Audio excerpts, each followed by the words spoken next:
Hey guys, welcome back to the channel. This is story about what if Anko gives Naruto comfort during the hard time harem part 1. Before I start, please do support for more amazing content and comments for part 2. Do consider to subscribe my channel and share my video to your friends and check out the description as well. Let's start the video. Naruto Uzumaki, a lone figure, walked the desolate streets of Konoha, once again bleeding and in pain. He was a small boy for his age, with a head full of blonde hair, and eyes so blue they rivaled the ocean's luster. He had what looked like whiskers on both cheeks. The black t-shirt he was wearing was torn, battered, and covered in dirt. The boy looked like he had been on the bad end of a beating, which he had been. It had happened only a few hours ago, and the boy remembered it well. After all, how many times had he been on the receiving end of that beating in his short life? 100 times? 1,000?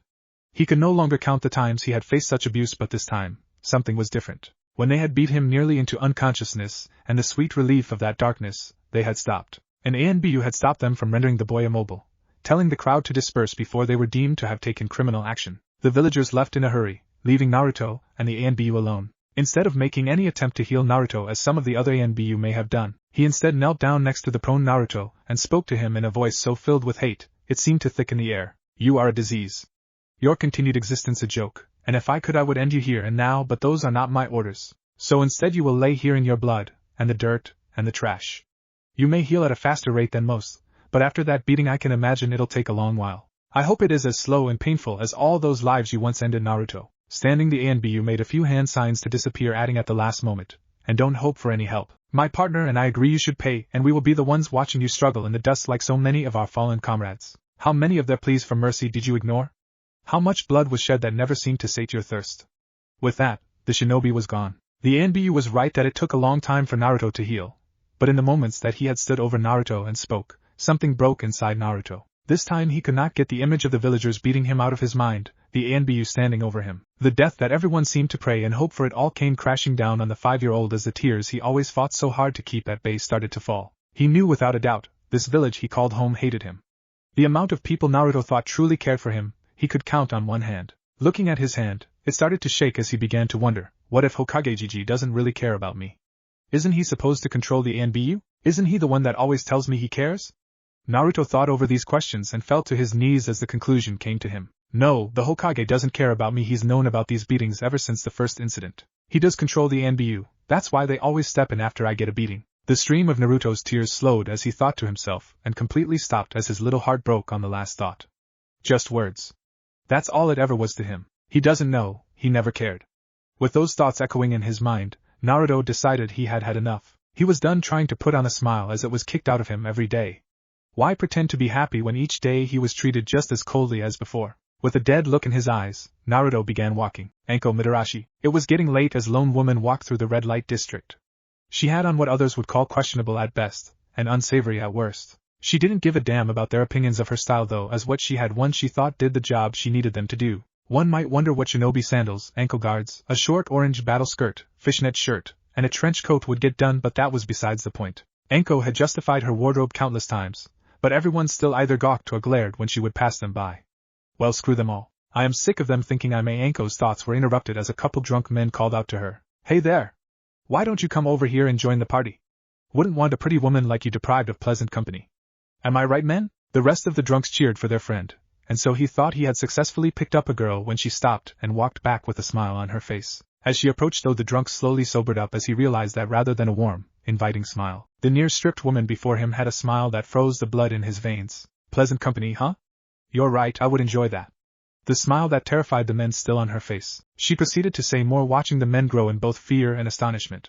I actually work for T&I. For those of you here too drunk to remember what that means, it stands for torture and interrogation. My idea of pleasant company are the broken bodies I leave in pools of blood. So who wants to go first? The smile only intensified as the drunks only gazed at her in horror, unable to say a single word. Sighing, Anko finally dropped the smile, opting to instead reach forward and grab the entire bottle of sake off the table. Turning away from the drunken men, Anko took a swig straight from the bottle. Wait, she took the sake? One of the drunk men protested when she was a good distance away. Do you know who that was? That was the snake whore of Konoha. Man, you're lucky she took just the sake bottle, not your life. Anko drank another swig from the bottle at those words. The ones that had haunted her ever since her old sensei had abandoned her snake whore. It had somehow started on the lips of the few, but soon enough all of Konoha knew her as that title. There were a few other titles that they had added as well, but Anko didn't give a damn about acknowledging that kind of crap. She had better things to do with her time. Speaking of which, she took another swig of sake. Almost gone already? Damn, I needed something to take the edge off. I guess I could always buy more. As that last thought hit her, she checked her wallet on the inside of her coat, and came to a realization. Shit, I can't be out of funds again already. I still need to pay off a month of rent. Maybe I could convince the Hokage to give me a few missions for decent pay. Lost in her thoughts, Anko had managed to meander, and walk out onto a lonely bridge over by the bathhouses. Snapping out of it, she looked up, noticing for the first time since leaving the red light district she was not alone. Standing at the edge of the bridge was some kid looking out at the water. She looked out where he was looking and saw nothing really of note. The moon was on the other side, so he wasn't staring at that. No birds out there or people. What are you searching for, kid? Anko was so busy analyzing him, she almost failed to notice he was now standing on top of the guardrail. Almost. What the hell are you doing, kid? Anko yelled to him, trying to see if he would answer. As she walked forward, she got her answer as the kid slowly leaned in and fell towards the water. So he's going swimming? Why the hell dive off the bridge? Anko's confusion deepened as bubble came up from the dark water, but not the kid. That's a lot of bubbles. Come on, kid, got to come up for air sometime. As Anko watched, the flow of bubbles slowed, then stopped. Shit! Without another thought, Anko took off her coat and dived into the water. Hitting it, Anko was amazed that there wasn't a layer of ice on top. Hot damn! This water is freezing. What is that kid thinking? Quickly spotting the boy, she saw his eyes were closed, and he didn't look like he was struggling. Swimming down to him, she grabbed his tattered shirt and dragged him up towards the surface. Anko managed to pull him out of the water, and towards a small pad under the bridge used to help get to the sides and a ladder that could be used to get up to the streets. Taking stock of the situation, Anko soon realized why the bubbles weren't coming up anymore. The kid wasn't breathing. Anko worked quickly, pumping his chest twice, and performing CPR. After a few agonizing moments where Anko wasn't sure if the kid was coming back, he soon was sputtering and coughing up all the water that he had inhaled. Anko let out a relieved sigh as the boy attempted to completely recover, and before Anko knew it, he had thrown himself against her chest as he cried hard enough to rock his little body. Putting her arms around him, she wondered just what was going through his mind. Naruto, a few minutes before the jump. Kami, I know just how much everyone hates me. It's pretty obvious now, so I'll make you a deal. Show me just one person who cares, anyone, and I will stop now. Naruto continued walking towards the bridge, waiting for that someone, but no one appeared before Naruto. That's what I thought. Naruto looked out at the water, taking in the serenity of it all. This is what everyone wants. It would be peaceful like this all the time if I was gone. He picked himself up, getting on top of the guardrail. I guess this is goodbye. A lone tear fell from Naruto's eyes as he pitched his body slightly forward, hearing a woman's voice call out to him. What the hell are you doing, kid? He didn't turn as he fell into the water with a splash. The frigid water hit Naruto hard as he fell further into its embrace. So this is what it's like to drown. This isn't too bad. As the bubbles left Naruto and went up towards the surface, he closed his eyes, losing himself in the still water. As the last of Naruto's air left his body and traveled upwards, he was hit with a burning sensation from his lungs. His body was demanding air and he knew it, but still he fought to keep from panicking. This is what everyone wants, though they always say that they would rather I die. A deep breath and the cold water flooded Naruto's lungs. It's so cold the burning sensation was replaced with something else as he frantically began breathing in and out, attempting to get air to his brain, with it not realizing that the process didn't work well with water. It demanded oxygen, and the way to get it was breathing. This is what everyone wants, right? Naruto's mind was trying to make him swim up, but he didn't have the strength to move anymore. He was still tense and hurting from the beating he took. Everyone but me, someone, anyone help. Naruto's last thoughts as the darkness claimed him. Coughing and sputtering, Naruto got rid of a large portion of water that had recently resided in his lungs to see a woman kneeling next to him, giving him some space to get rid of the water. She was dripping wet, looking relieved that he was breathing again. Without hesitation, Naruto buried his head in her chest, hugging himself to her as he cried. She saved me, she actually saved me, the one everyone hates, but she saved me. His tears hardly did anything to make the shirt he was clinging to any wetter as she put her arms around him and rocked him gently. Thank you, Kami, you did send someone. I won't give this person up. I swear it. Naruto vowed to himself that he would somehow, someway, and someday thank this woman for saving him in more ways than one. Wow, the kid is crying pretty hard. I wonder what he's thinking. Anko continued holding the boy until the tears slowly stopped and he finally let go of her. She was relieved he had let her go, but was surprised to see why he had let her go. The kid was now bowing to her on his knees, his head to the cold concrete they were on at the moment. I don't know why you saved me, but thank you. The kid still hadn't risen from his bowing posture, and it was making Anko feel a bit awkward. Don't worry about it, kid. It was no problem. Hey, you got a name? Anko figured she should at least know just who it was that she saved, and noticed as his shoulders slumped, as if he didn't want to say his name. I'm Naruto Uzumaki. Anko quickly put together a mental picture of the Jinchuriki, and couldn't understand why the boy had jumped into the water. He always seemed so go-lucky when I saw him in the street. What happened to him? Well, my name's Anko Mitarashi and I'm the better known as the sexiest kunoichi in Konoha. She added the last part with a small laugh, when Naruto looked up at her. Alight, thank you for saving me, Mitarashi-san. Again Naruto bowed to Anko. Don't get all formal on me, kid. Just call me Anko. I don't like the formality crap when I have to do it, and hearing it from you it doesn't seem any better. Naruto sat up finally as Anko finished speaking. Now tell me why you tried to go swimming just a minute ago. A look of complete and utter confusion passed over Naruto's face. Swimming? I don't know how to do that. Anko stared at Naruto and asked slowly, You don't know how to swim? Naruto nodded his head. Then why did you jump into the water? You could have killed yourself like a little idiot. Anko, that was the idea. Naruto looked at the floor as Anko tried to absorb that little piece of information. You were attempting to kill yourself, Naruto? Another nod, as if Naruto was ashamed to speak. Why? What the hell were you thinking? Anko's anger at his attempt shocked Naruto. He had never met anyone that would have been mad that he had attempted, now failing that was another matter altogether. Naruto gave a small shrug of his shoulders and looked down at the ground before he spoke. Nobody wants me around, everyone hates me. I know that when I get hurt I can heal really fast, so cutting myself or something was out, and I thought of falling off the monument, but I don't know how to get up to the top. So my last idea was to drown. Naruto calmly spoke as if he was discussing the weather with Anko, rather than his attempt at suicide. Naruto, there was compassion in her voice, something Naruto found a bit odd. You shouldn't care what those idiots think. It's your life. Do you want it to end? Naruto thought on how to answer that. It was quiet as Naruto decided what he should say next. I want to live. Anko smiled slowly. Then let me teach you just what that means, Gaki. Naruto frowned at the last bit, but Anko's grin only widened. Looks like I'm going to be teaching the kid a few tricks. What did I just sign up for? Naruto didn't know, but he was going to find out. Naruto, God, so tired going back to sleep. Naruto's morning was not going well. He was groggy and sore as hell from last night. He couldn't even remember anything after telling Anko he wanted to live. Grabbing the blanket, he rolled over trying to stay warm and get back to the sweet dreams he had been having about ramen. Ugh, the hell? Naruto vaguely remembered the feminine voice grumbling at him, but he just wasn't awake enough to remember. Without warning, the blanket got a sudden yank, flipping Naruto back over and causing him to lose the blanket entirely. Naruto quickly began to shiver as the frigid morning air bit into his skin. That's my blanket, lady. Reaching forward, Naruto grabbed a fistful of blanket and was about to yank it back. Touch me and I'll kill you. Slowly. Naruto very cautiously let go off the blanket. That's right, punk, now hand over the sake. Zzzzzzzzz. Oh, thank you, Kami. I won't soon forget this lesson. Naruto slowly backed off the bed away from the bundle of blankets that housed Anko.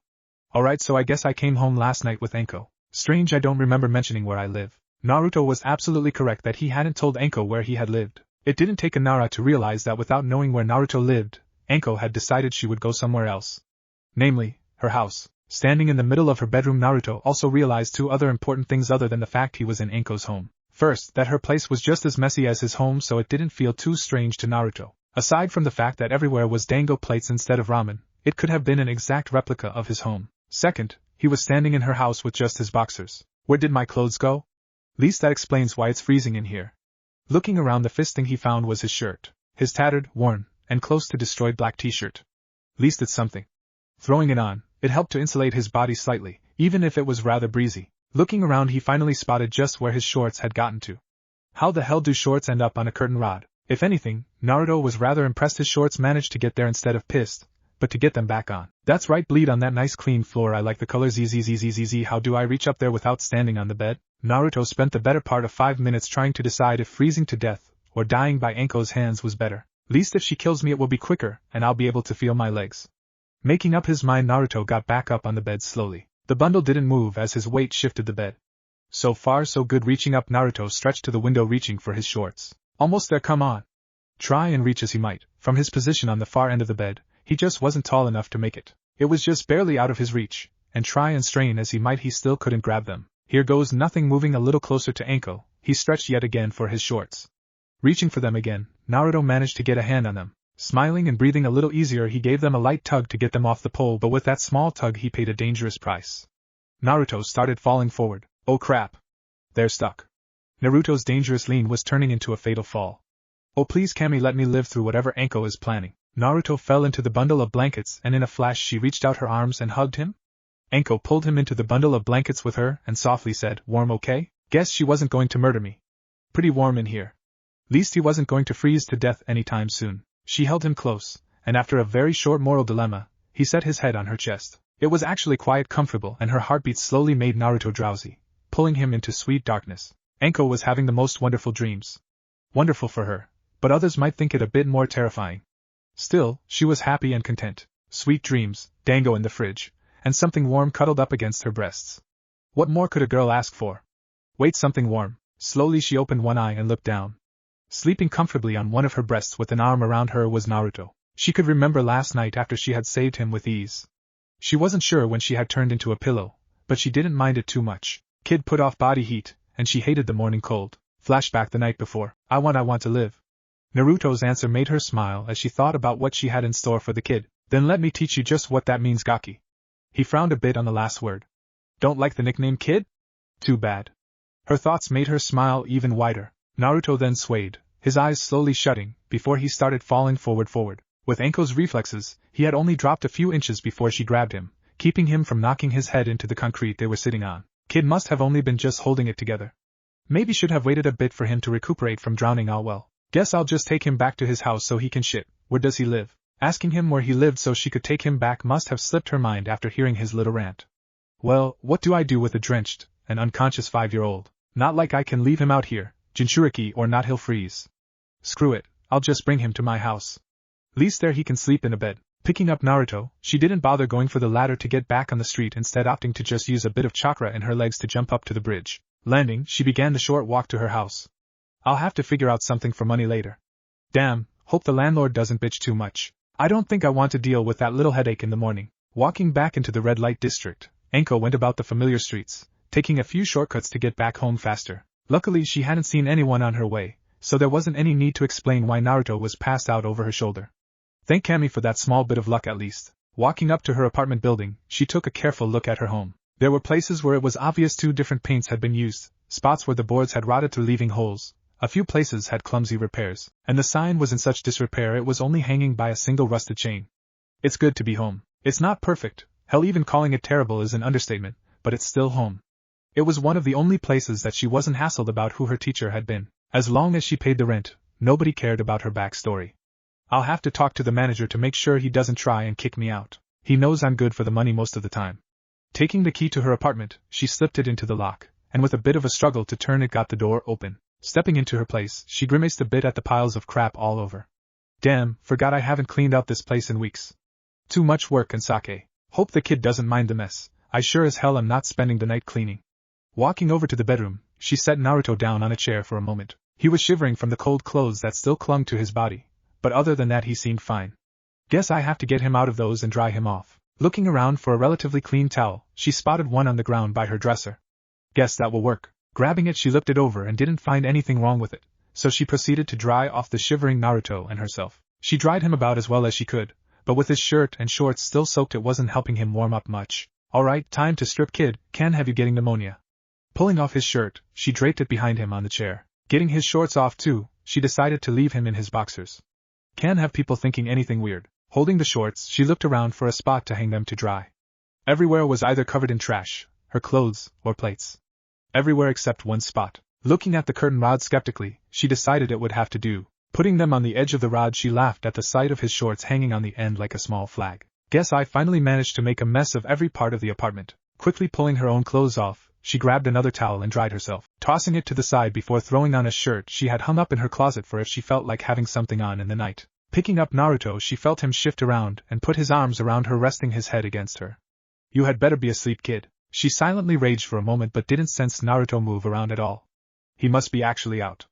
I'll just drop him into bed and take the couch. Hopefully the crap on there doesn't make too much noise when I push it onto the floor. Gently setting the sleeping Naruto into the bed, and pulling up the blanket on him to try and help him stay warm. Turning away from him, she made a move towards the couch and was stopped by a hand grabbing onto the edge of her shirt. Please don't go. I don't want to be all alone, please stay. The hell? I could have sworn the Gaki was completely incoherent. Taking a step back, she turned to Naruto in her bed. His eyes were still closed, and his chest slowly rose and fell to his even breathing. I must have imagined he said anything. Gently easing her shirt out of his hand, she took a step back, still watching him. As soon as she left the immediate vicinity of Naruto, his hand withdrew and he clutched it to himself. His face looked like he was having some kind of nightmare, and the hand he had just pulled and shook a little, making it obvious that whatever it was terrified him. Kami, you have a twisted sense of humor. Sighing, she went back to her bed and stepped over Naruto to be a bit closer to the window. At least that way she could look outside until he settled down and let her go to bed on the couch. Can't believe he's moving around so much.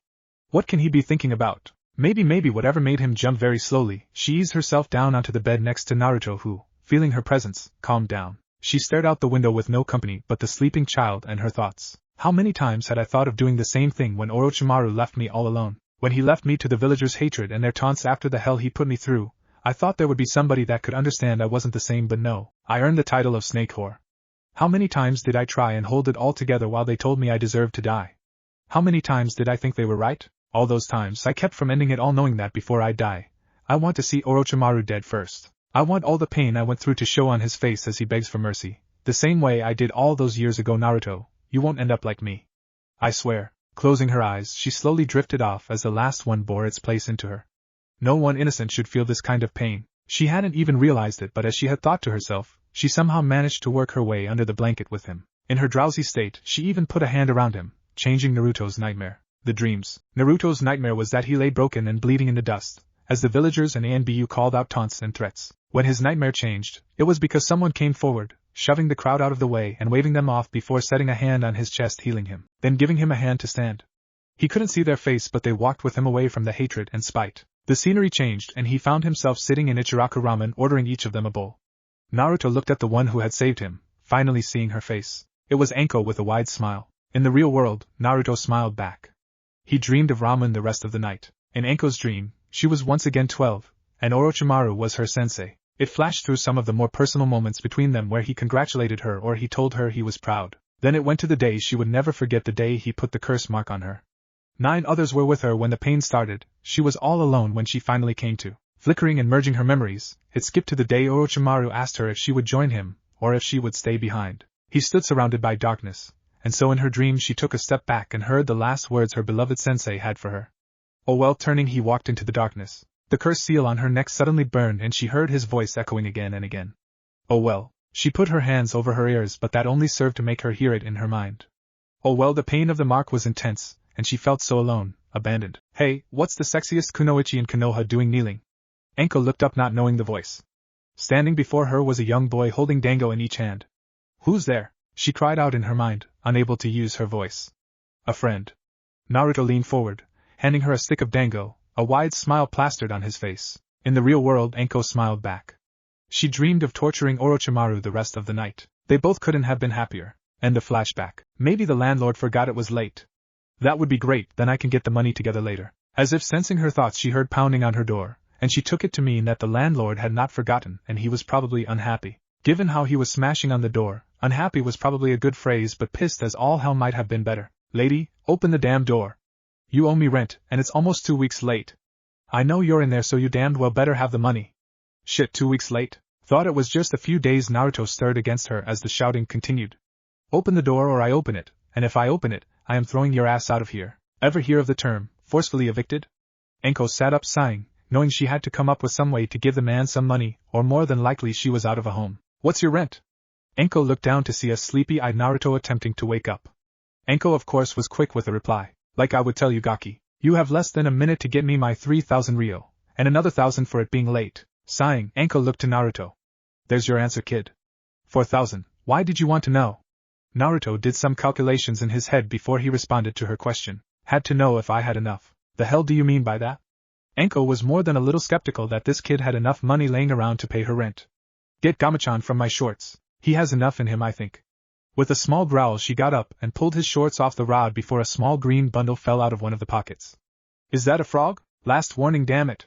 Remembering the situation, Anko quickly reached down and grabbed the frog, praying that the kid was right. Heading to the door, she just managed to get it open before another chorus of pounding could start up. Seeing her furious landlord on the other side, Anko spoke quickly. Sorry, T.I. had me working late last night to earn a paycheck. Next time maybe I'll just bring work home. Cammy knows this place could use a little color. Opening up the frog, she spied that the wallet had her rent and then some. Counting out the 4,000 ryo, she handed it over before attempting to close the door. Next time pay on time or I'll throw your ass out. Without bothering to reply, she closed the door and let out a sigh. Another month down, I guess. Should probably scrap together a mission or two to pay it myself next time. I can't believe he had the money to pay for rent. What the hell does he have that much on him for? Worries for later. I'm going back to sleep. Walking back to bed, Naruto barely managed to hop up out of Anko's way before she flopped face down, hoping that she could continue her dream. Her wonderful, wonderful dream. Seems like Anko won't be getting up anytime soon.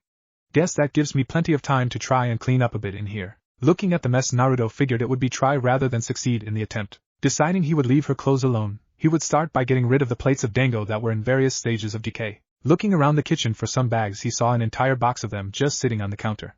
Grabbing out a couple bags, Naruto started chucking out all the trash, mostly decayed dango, but there were some random other items laying around as well. Boxes for tea bags, stacks of crinkled paper that were shoved into just about every corner, and containers for store-bought dango. It took Naruto the better part of an hour and 3 bags to clean up all the trash laying around, but by the end of it all Naruto had gotten almost all the trash out. Almost meaning the dango that still looked semi-edible was now sitting on her kitchen table. It didn't look like the most appetizing stuff, but Naruto figured if Anko was anything like him about ramen, even something that seems almost on the brink of being alive, you could scrape it off and nuke it, and you get a quick breakfast. Naruto had no idea when Anko was going to hop out of her bed and wake up, but it was almost 10, and he doubted she could spend all day in bed. She probably had to do some kind of cool mission that got her out of the village and away from everyone. Maybe that's why she didn't seem to hate him. Maybe she didn't know that as a citizen of Konoha you're supposed to. I'm not going to let that happen though.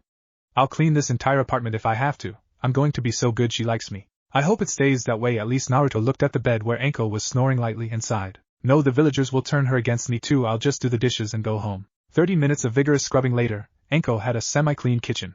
Time to go now, I guess. Walking to the door, Naruto reached for it when Anko's voice called out to him. And just where do you think you're going? Turning around, Naruto was face to face with a fully clothed Anko whom had a stick with the 2 pieces of dango on it, and a fierce look in her eye. Naruto didn't really know what to say, so he went with the honest truth. I thought I would go home since I cleaned up a bit, and you seem fine now. You told me you wanted to live and I said I would teach you what that meant. It did not mean, clean my house then get out of it. Anko looked over Naruto again, eyeing him how a cat might look at a mouse it was toying with. I saved your life, so that means your ass is mine now, Gaki. You tried to get rid of it last night, and I recovered it. Wait. What? What do you mean it's yours now? Eyeing her with some suspicion, she only grinned, biting down through another bit of dango. I saved your life. So now, the life you thought you had, the life you threw away. Yeah, it's gone until I say otherwise. Naruto, you're going to do what I say, when I say it, understood? If I say jump, you ask how high? If I tell you to clean the house, you clean from the ceiling down. Got it? Naruto wasn't sure why, but it didn't sound so bad. Sure, she sounded like she would work him hard and was demanding a lot, but it was an honest arrangement. She told him what she wanted, and he was needed. Someone needs me. Naruto had to ask her a question though. You do know who I am, right? Everyone hates me, and more than likely, they'll hate me too. That what you were going to say? Way ahead of you. They've hated me for years already, and I've earned the nickname Snake Bitch. Think I can handle being associated with you? Anko smiled her twisted half-smile that made men's blood freeze, and Naruto felt the full effect of it, and wondered a second time, what have I gotten myself into? Yeah, I think you can handle it. Anko's smile went from icing blood, to just looking a little demonic. Good, now that that's settled, we've got a few things to discuss. First and foremost, how are you walking around with 7,000 ryo burning in your pocket? Tossing his wallet back to him, Naruto immediately noticed it was lacking the extra ryo it should have had. Anko cheekily waved the spare amount in the air, looking between him and it. To be honest, the Hokage gives me a monthly amount of money since I don't have parents. I end up with around 6,000 a month. I only spend 4,000 on rent, and I can usually keep food costs under 1,000. So I'm left with more or less 1,000 extra every month, so I've been saving it all this time. Naruto looked almost proud of himself for keeping so much money, and Anko looked a bit sad. How does a kid have better fiscal planning than I do? Pocketing the cash, Anko thought for a moment before moving on to her next item. Okay, moving on to the second order of business. What are we going to do about your living arrangements? Can't have you living out somewhere where I can't find you. Naruto looked a bit nervous, but he knew where she was going with the question. Isn't that kind of up to you? What's mine is yours as you own my ass, right? Anko nodded her head. Yeah, that's right, and I really don't want to have 2 apartments, but your crap can stay at your place. I'm already pretty situated here. I'll stop by whenever I feel like it to see how you're doing, so try and keep the place decent. Kinda like the way you had it here? Anko smacked Naruto's head lightly before she continued, ignoring what he had just said. So where is your place, Gaki?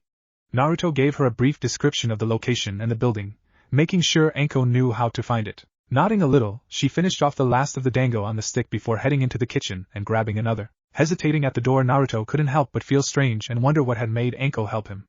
He was used to hatred and abuse. Kindness in any form was typically a trap. A light. Anko, mind if I ask something? Naruto stared at the floor, trying to figure out what he wanted to say as Anko gave a small wave of her hand, giving him the go-ahead to speak. Well, why do you care about me? Only a tiny few do, but I doubt they really care. You seem different though.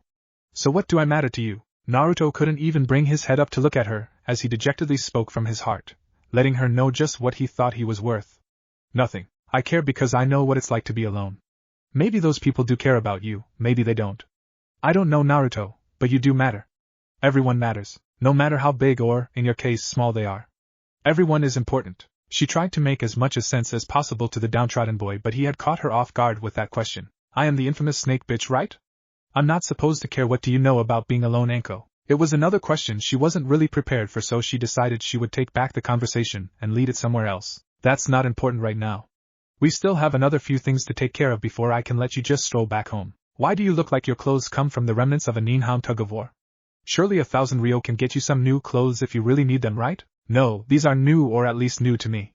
Naruto shook his head and further explained how the villagers had beaten him the day before, and what the ANBU had said. So that explains the jump. How many times has he been through this already? For Kami's sake, the kid is barely 5. Naruto noticed the look of concentration on Anko's face and stopped his story. So that's why I look so ragged. Usually the beating doesn't get that bad before someone steps in. That ANBU deserves to be stripped of his status, alright Naruto. From now on, if anyone threatens you, I want you to calmly walk away from them. Don't run or they might chase after you. And if someone beats you again, tell me what they look like or possibly their name if you can catch it. I'll take care of them. At least until you're trained enough to deal with them on your own. Naruto couldn't help but let out a little shocked gasp.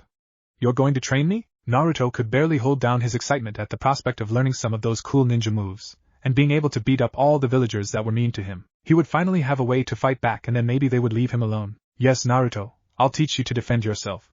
If you start any trouble though, you better pray it was worth it.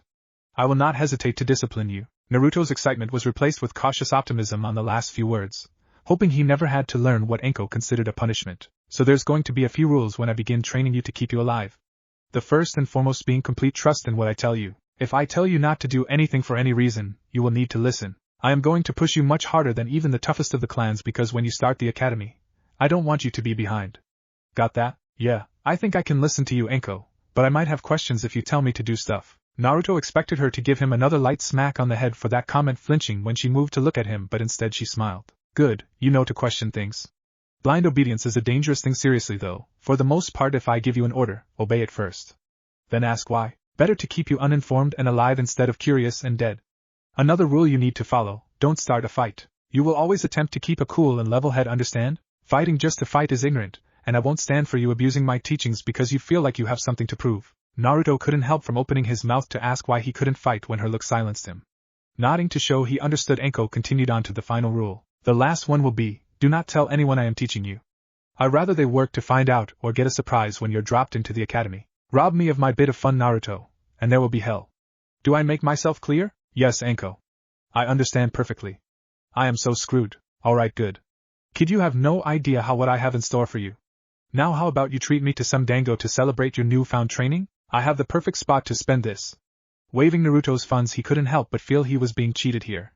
After all, that was money that could be going to ramen. We could go to Ichiraka Ramen.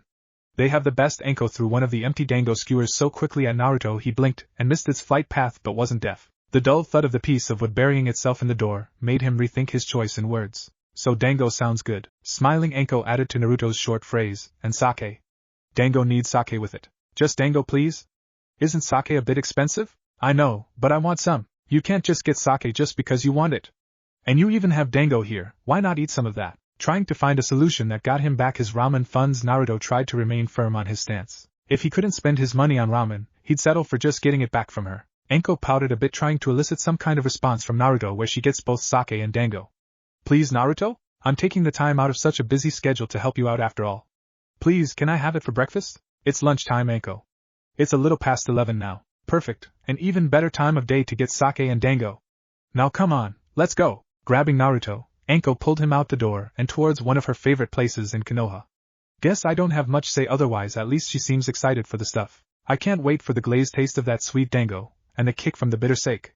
Anko could hardly contain herself, or her warm smile at the thoughts of dango. As the demon and the snake raced through the town, people glared, they cursed at the pair, but something kept them at bay. Those two looked happy together. It was an odd sight seeing the woman smile. It made men want to get out of her way, and woman could barely say a word as she bolted past them with nothing but the thoughts of dango and sake peppering her mind. An ANBU sat on a tree branch watching the odd pair run like mad. In the light of the sun his mask gleamed, marking him as dog. I'm glad they found someone like themselves, they both needed it. Just hope Naruto can keep up with her. Shrugging his shoulder, the ANBU pulled out a small orange book and began to read. If only life were like an Ika book. The ANBU gave an unseen smile and vanished, a few leaves falling away from where he had been. To say Naruto's training was intense is an understatement. To say they were torture is a joke, and he wasn't sure most of the time if she was actually trying to kill him. With that said, Naruto couldn't argue against the fact that what she did worked. Yes, he spent some of his free days laying in bed with the worry that his arms were quite possibly going to fall out of their sockets. Yes, he had been to the hospital on more than one occasion, with Anko laughing about how she didn't think he would actually eat those berries. Yes, he was more than a little certain that what she was doing could and should be considered child abuse. But the results didn't lie. What she was doing was working. Naruto could outrun any of the villagers before they could lay a hand on him. He knew what plants a person could survive on in the wild. He could even go toe to metaphorical toe with a few of Anko's larger snake summons in a brawl. He knew he was getting stronger, faster, smarter. The years he spent with Anko made him realize a few things about her. She was strong, and he liked that. She didn't take shit from anyone, and everyone else knew it too. She was smart enough to be able to survive on her own or with Naruto in a wilderness for months if she wanted. She had wanted on a few occasions to go out and camp in her favorite little garden, also known as the Forest of Death. It had been 3 years since the day Anko had saved Naruto's life. She had dragged him through hell and back, and she had on several occasions put him on the brink of death, but they had grown closer to each other as the time passed. He was still Gaki to her, and she was still Anko to him, but somehow Naruto found himself caring deeply for Anko. When she was in pain, he worried. Whenever she was on a long mission, he would miss her. He always rationalized it though. I just miss her training in the company. Just like she's always telling me, learn to be detached. That's what she's trying to teach me. Sadly though, it seemed she was the one exception for him. He had learned to hide it, but she had saved his life in more ways than one. Without her intense training, he probably wouldn't have even been able to get into the ninja academy. He would have been stuck as the village's whipping boy for the rest of his life, and more than likely he would have attempted to take his own life again. That won't ever happen though. I have Anko now. He shuddered to think about a life without her. It might have been a less physically painful one, but whenever Naruto needed someone, Anko was always there for him. Looking up at the academy, he remembered her last conversation with him. Flashback. Now Gaki, you're going to be tempted to show off how much better you are than the other ninja clan's kids. Well, sorry to disappoint you, you're going to fail twice. What? But Anko, I could get out early and we could both be ninja, and then I could go out on missions with you, right? And if I can't? Anko's glare cut Naruto's words short. Remember, you listen to me. You're going to do what I tell you, because if you reveal just how strong you are, guess what? I have to start teaching other Gakis like you, and I don't want to have to put up with 4 whining kids telling me things are too damn hard. You're going to fail on purpose, because if you do, then you'll have a chance at making the most powerful team when you come out of the academy. Naruto's confusion was pretty evident, so he hardly had to open his mouth before Anko stopped him and continued her explanation. They pair the Rookie of the Year, the most able kunoichi, and the dead last of the academy to make what is supposed to be a decent team. The Rookie is arrogant, and pushes the other 2 to work harder. The kunoichi in most cases is more academic, and can teach the other 2 what they lack, and the dead last is supposed to keep the other 2 focused on helping the team. Okay, that seems actually fairly balanced. What's wrong with it then? You said supposed to be not as a decent team. Anko approved of the fact Naruto picked that up. Yeah, the flaw is usually it doesn't end up that way. The kunoichi is so fixated on the Rookie, she ignores dead last. The Rookie hates being forced to work with 2 inferior students, and tends to try and handle everything alone, and well, dead last is usually a bit of a moron, and risks the team more often than not. So you want me to earn that title? Why the hell would I want people to think I'm a moron? Naruto was indignant at being asked to be singled out for more abuse, and Anko knew how he felt about being treated like crap. Maybe she's starting to think I'm not worth her time anymore. Get that sad look off your face. There's a reason I want you to do this, okay? I know you could probably graduate early if you want to, but if you did that, everyone would just get even more angry and scared. This way, people would get used to you being a ninja, and probably won't take to the streets and riot about you. Anko's solid reasoning and smile wore away at the anger Naruto felt. How about I take you out celebrating for every fail? Ichiraku sound like a fair trade? Her smile and the offer for ramen quickly cooled Naruto's temper. Alright. That sounds fair, but only if we can get some dango too. It was Naruto's turn to grin as Anko's smile got even wider. Damn right. Dango and sake. Naruto was happy to see Anko enjoy herself so much.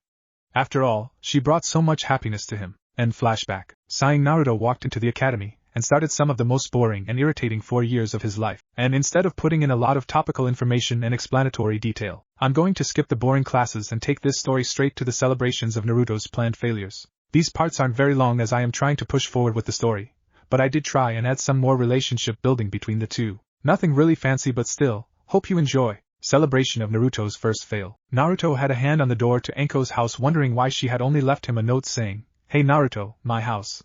Now, Last time she did that I ended up in the hospital for lying about leaving Konoha for a few hours. I really hope I didn't screw up and pass or something. Naruto was terrified of the possibilities, wondering if she was planning a similar hospital stay. Sighing, Naruto opened the door. Surprise! A sudden trench-coat-covered bullet reached out a hand and grabbed him, yanking him into the apartment. What the? There was a large banner that was quite easy to see that said in large red letters, "Congrats. 1 down, 1 to go. You did all of this for me?" Naruto was more than a little shocked.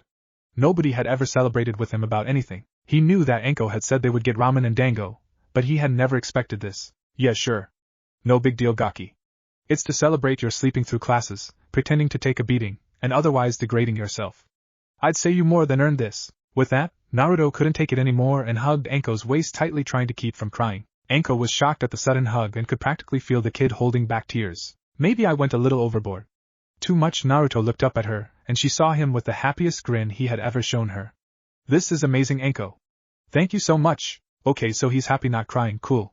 Naruto again hugged her waist tightly and let go. Alright, well, since you did all of this for me, I guess I should do something nice for you too. Naruto walked into the kitchen, and Anko could hear him shuffling around for something, occasionally muttering to himself.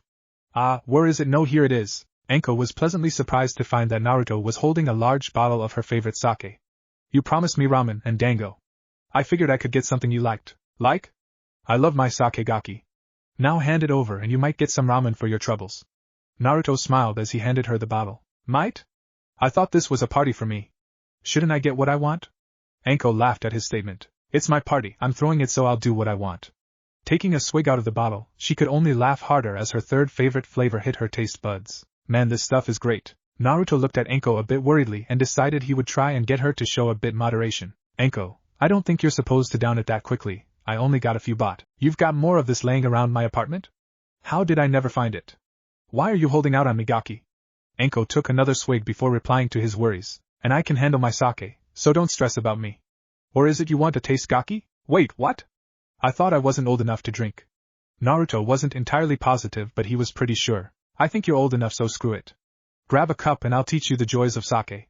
She had a gleam in her eye Naruto wasn't too sure he liked. She is the boss though, and if she says I guess I can try it. Grabbing a cup, Anko poured him a glass and watched Naruto down the entire thing in one smooth gulp. Kid's got balls, I'll give him that. Hey, want some more? The sake had burned a little going down, but something about it was nice. Yeah, if you think I can handle it.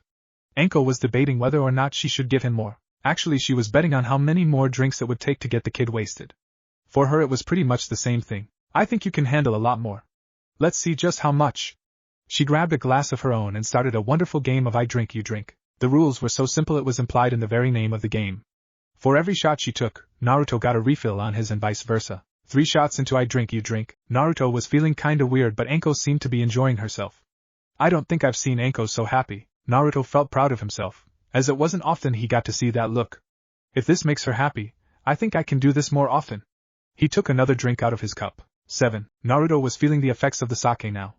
It wasn't as dramatic as Anko was hoping, trying to see if Naruto would jump up on the table or pass out or anything, but he just had a smile on his face and a twin bright red flushes on his cheeks. Little Gaki can hold it together pretty well. Bottoms up. She took another swig and poured herself and Naruto another. 9. Naruto's vision was getting a little blurry and that confused him a bit, but otherwise Naruto was feeling as great as a drunk 10-year-old can feel, which is surprisingly pretty damn good. One mores, Ank hit KO. She laughed at his slur, but she wasn't one to cruelly deny one the wonders that is sake. Here you are, my Gaki friend. One more, as you requested. Damn, I'm starting to get a bit drunk too. Oh well, Naruto is enjoying himself and that's what matters. That and I know where the other bottles are now. Following Naruto's example she poured another. Anko lost count 16? Naruto was out cold, laying his head on the table, and Anko was about ready to do the same. She had finally killed the last bit of the second bottle after Naruto had quit on her. Looking her over she smiled as she thought about how she had done about the same when she was his age. Maybe a few less. She was pretty impressed with his performance. Congrats kid, you're not a lightweight. Although, we got to work on the whole slurring your words thing. Chuckling at her thoughts she stood to head to bed. She stripped down to just her fishnet, bra, and panties and hopped into the bed. Getting comfortable, she pulled up the blanket, and she realized she was freezing. Damn, why is it so cold in here? Pulling the blanket tighter around herself she tried to get warm. Forget this, I'm grabbing a heat source. Tossing the blanket off herself, she stumbled her way back to the kitchen, finding it a little harder to walk as the liquor finally caught up with her. Grabbing Naruto, she picked him up in a hug and was rewarded with him hugging her back and warming her up a bit. It was a short stumble back to the bed where she fell in with Naruto beside her. Throwing the blanket over the both of them, she situated herself comfortably on the bed with him. Better, but he's not as warm as I remember well. Last time he was in boxers. It was short work for the drunk Anko to strip Naruto, but when he felt the frigid air touch his back, he wrapped his arms tighter around her. Much warmer. Perfect. Kid better not get any ideas in the morning. Wrapping an arm around him, she pulled up the blanket as well and fell into a drunken stupor much like Naruto. Both would wake up with a serious hangover. One would question what the hell happened. Neither realized there was leftover dango and ramen sitting in the fridge entirely untouched. Celebration of the second fail. Same note, same apartment, 1 year later. Going to get me drunk again and strip me in bed? Naruto gave a playful grin as he phrased the question, taking the cup of sake from Anko. Nah, I like to mix it up. I get plastered and you strip me this time, got it? Anko laughed at the look of shock on Naruto's face. That's a joke, Gaki. I'll drink you under the table, and I was cold last time.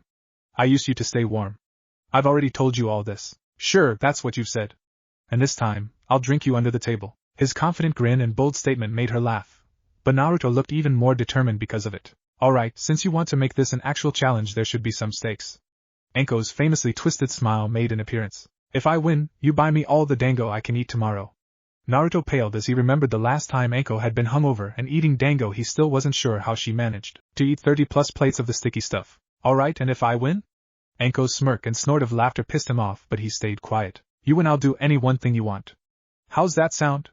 Well, anything in my power to give. Alright. I get to choose when I use that though, agreed? Anko nodded her head smiling, thinking of all the sweet dango she would get to eat tomorrow. So how do we decide this? Easy, we each get 2 bottles. We each pour our drinks. You drink as much as you can without passing out, and I'll drink as much as I can. Once we do that, we pour the last of the sake into 2 pitchers. Whichever has more is the loser. Got it? It seemed simple enough, so Naruto agreed to her terms. Gaki, your wallet is going to feel it in the morning. Alright, Anko-sensei, time for your student to beat you at your own contest. Anko laughed at his cheeky little statement, but let him slide. He'll pay for it later. Don't get ahead of yourself, Gaki. You still have to beat me at a drinking contest, and you're 11. I'm 23. I think I have a clear advantage on you. Smiling, Naruto silently took his place and Anko took her seat. Let the game begin, kid. No sooner had she said the words than she picked up her first bottle and started drinking straight from it. Naruto casually poured himself a cup and drank it. So Anko, how are things going? The hell? We're playing a drinking game. Why do you want to chat? Fine, I guess. Again, she took a full swig out of her bottle while Naruto poured himself an ample cup. Glad to hear it. Things at the academy are pretty boring. I was half tempted to try and pass, but I didn't want to have to deal with you hunting me down. Damn right I would too. Teachers aren't giving you too hard a time? Another swig, another cup. Nah, they keep trying to get me into trouble, so I play an occasional prank. That usually gets them to leave me alone for a while. Naruto smiled, remembering fondly the last prank he had played on Mizuki-sensei. Good, don't start anything you aren't willing to finish or have them discipline you for. Anko felt the liquor bring a slight flush to her cheeks. I know, you taught me everything I know, remember?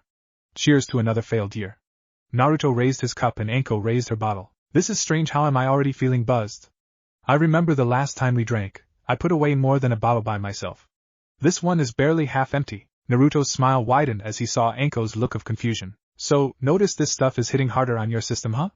Hopefully your stubbornness keeps you downing this higher concentrated sake. Naruto couldn't help but be proud of his foresight in buying the slightly more expensive and harder liquor. Why is the Gaki smiling so damn hard? What is thinking? Anko downed some more sake and felt it hit her like a brick. Shit, this stuff must be stronger. The little bastard knew it, and I can't just stop drinking or I lose. Son of a bitch, he knew he couldn't beat me all out, so he was waiting for this to happen. Got to hand it to him. That was a pretty good plan. Wait, is Anko slowing down? Crap. She must have realized what I did. Well, I'm dead. Naruto smiled proudly as Anko glared at him. So Anko, ready to give up? Hell no, I'm winning this, even if you did buy stronger stuff this time around. Anko's determined glare met Naruto's steady smile. Alright, let's see how long you last. The answer was until the end of the bottle. She killed the entire thing by herself, but the second bottle was unopened. At the end of the night, an extremely drunk and proud Naruto was still awake.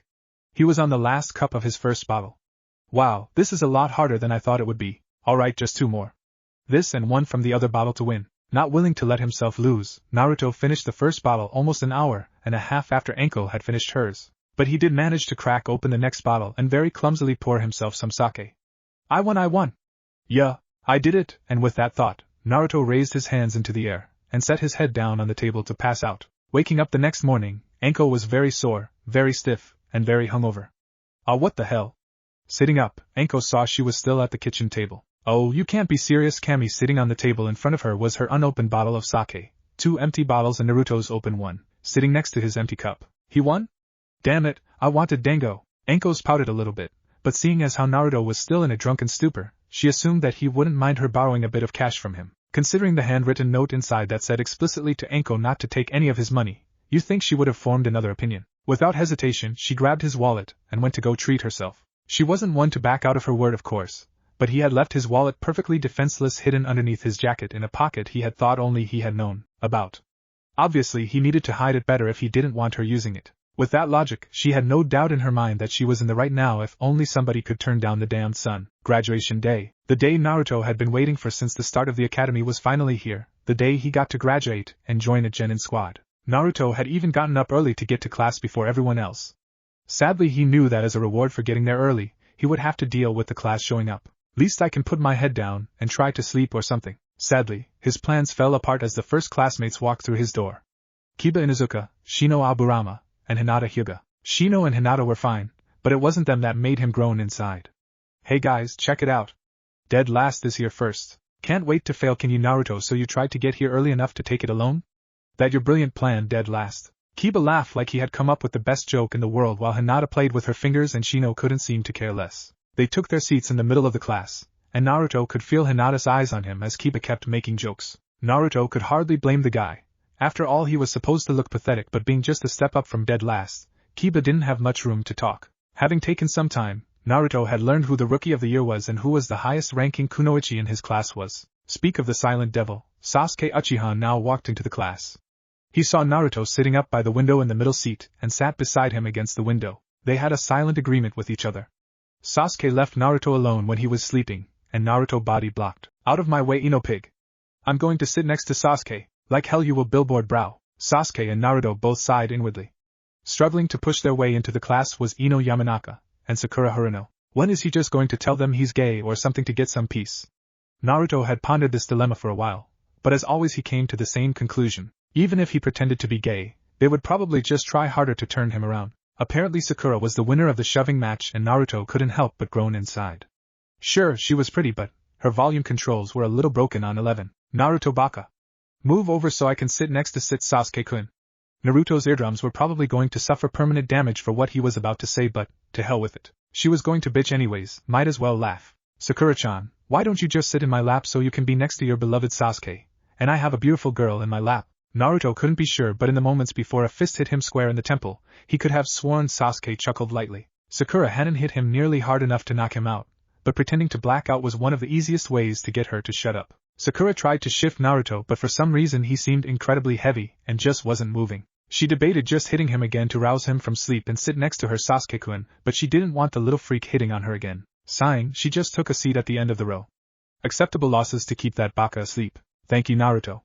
Sasuke wasn't one for friends since the fall of the mighty Uchiha clan to his brother, and the girls seemed so fixated on trying to catch his attention. He was almost ready to date one of them just to shut the others up when Naruto had started forcing him to sit in the corner seats or against the walls, and he took the middle seat. At first it had been annoying, but Sasuke had noticed the immediate drop in girls' attention in him as they had to get through him to get to their Sasuke-kun. Sasuke still had no idea why Naruto did it, but he owed the little idiot one. Naruto had his eyes closed as the rest of his class slowly shuffled in, but there were two voices he knew rather well. One complaining how troublesome the whole graduating thing was, Shikamaru Nara, and a voice that crunched with each word as if he had a near-constant stream of chips coming into his mouth, Choji Akimichi. He had met the duo out behind the school building watching the clouds and didn't seem so bad as long as Naruto didn't use the F-word or make things too troublesome. Naruto had had enough of pretending to be asleep as Iruka-sensei and Mizuki-sensei walked into the class calling the attention of everyone. As you all know, today is the graduating ceremony for a good number of you.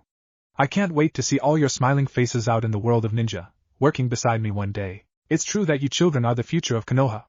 Iruka couldn't stop smiling as he looked at the fresh young faces he had grown to care so much for. His smile faltered a little when he looked over Naruto. All the times I tried to show him kindness, he turned me down. He must be struggling under the weight of this village. And he hasn't once taken me up on any kindness I've offered him. Naruto, when did you stop being the smiling boy I remembered? Continuing on with his speech, Iruka had near identical thoughts when his eyes settled on Sasuke. But with a minimal amount of concentration Iruka managed to wrap up his speech. Alright, we're going to start with, skipping ahead to Naruto. Alright Naruto, you did well enough on the other portions, it's time for you to complete the last test to become a genin. All you need to do is create a working bunshin. Please Naruto, I know you can do this. I believe in you. Iruka tried to keep the expectancy out of his eyes, but he couldn't keep them out of his mind. Alright. Piece of cake. Throwing the correct hand seals together, Naruto tried to keep his chakra under control, but he could feel it spike as he said the name. Bunshin no Jutsu. Clone Jutsu. A pathetic and sick clone appeared next to Naruto. It had too much chakra pumped into it at the moment of creation, and had come out wrong. No! I know I can do this. What the hell is going on? Damn it, damn it, damn it! Naruto silently raged to himself knowing he could perform the technique, but something was messing with his chakra control. Looking after the two teachers in front of him, Naruto managed to figure out what was going on when he caught Iruka's sad smile and mistook it as a smirk. He's causing me to fail. He's doing this on purpose. That son of a bitch. Naruto, I can understand you're upset, but we can't allow you to pass with that bunshin. I'm sorry Naruto, you've failed again. Naruto's frustration had been clearly on his face and Iruka had mistook it as Naruto beating himself up over not passing. You can always try again next year Naruto. Naruto silently walked from the room, not acknowledging either man. They probably planned this together. How could I be so stupid as to believe Iruka might care, and I thought Mizuki has always hated me. How did I not see this coming? Taking a seat next to Sasuke, Naruto stared forward as Iruka gave another speech, then announced those who had passed, handing out headbands. Naruto opted to just stand up and leave while Iruka was busy. He didn't need the man trying to pity him again. If he actually did care, he wouldn't have screwed with his chakra control. Taking a seat outside on a lone swing, he watched the other kids slowly shuffle out to their families, either pride or sadness evident on their young features. How am I going to explain this to Anko? I can't let her down, I just can't. There has to be some way to get promoted. I'll ask the Hokage if I have to, even beg. Shifting in the swing, Naruto was about to make a mad dash with his true speed to the Hokage and beg on his hands and knees when Mizuki appeared next to Naruto. I tried getting Iruka to pass you, but he was adamant that you needed to perform the bunshin before he'd allow you to pass. So came here to gloat. Typical. However, I did get him to agree to let you take the other test that requires no bunshin to graduate. It's much more difficult, but I'm sure you can handle it. The hell are you talking about? There is no other test, is there? Naruto couldn't help but believe maybe, just maybe, somebody was actually trying to help him. There's another test? He was so excited by the fact of being able to tell Anko that he had passed a much harder test, that he completely missed Mizuki's eyes light up with the evil glint. That's right, demon brat. Put your faith in you, beloved sensei, and let it be your downfall. Yes, there's another test. All you have to do is attempt to get into the Hokage's office by whatever means you find necessary. Once inside, you will take the fake scroll of sealing, and take it to the forest. Attempt to learn any one move from it before anyone finds you and you've successfully passed the test. The ANBU and shinobi of the village will be informed you're taking the test and won't try to maim you, just apprehend you. If they catch you though, you fail. Got it? Naruto couldn't believe it. This test was sounding so simple, he wondered why he hadn't heard it before. Alright. I'll take the test. Go tell the people you're supposed to. When does it start? Mizuki, I guess I was wrong about you. Mizuki laughed at the idiot's excitement, but Naruto thought he was laughing at the question. Now if you want, everyone is already aware of the test. And on the last word, Mizuki disappeared in a twirl of leaves, leaving Naruto alone again. I don't have to disappoint Anko. I can pass and prove I'm not worthless. Then we can play a drinking game like she enjoys so much. Naruto couldn't help but smile at the thoughts of Anko looking down at him proudly. With those thoughts at the forefront of his mind, Naruto took off for the Hokage's office. One stolen scroll later. Damn, I can see why this test is so much harder. All these techniques require huge amounts of chakra. Naruto had managed to steal the scroll quite easily, and made it to the forest without a hitch. He really hadn't expected it to be so easy. Now he just had to pick one of the techniques, but which one do I think would be more useful? There's probably points on strategy as well for this test. Scanning through the scroll, he noticed two techniques that seemed to call to him. The first was the Shadow Clone Jutsu and the second was a much more difficult version of the Shadow Clones. He decided to take the attempt the first, and if he had time, to study the second. Within a few hours Naruto would master both of the techniques. Anko, damn it Gaki. Where the hell are you? Anko was frantically searching everywhere for Naruto. She had been informed just like the rest of the shinobi by the Hokage Naruto had apparently stolen the scroll of sealing.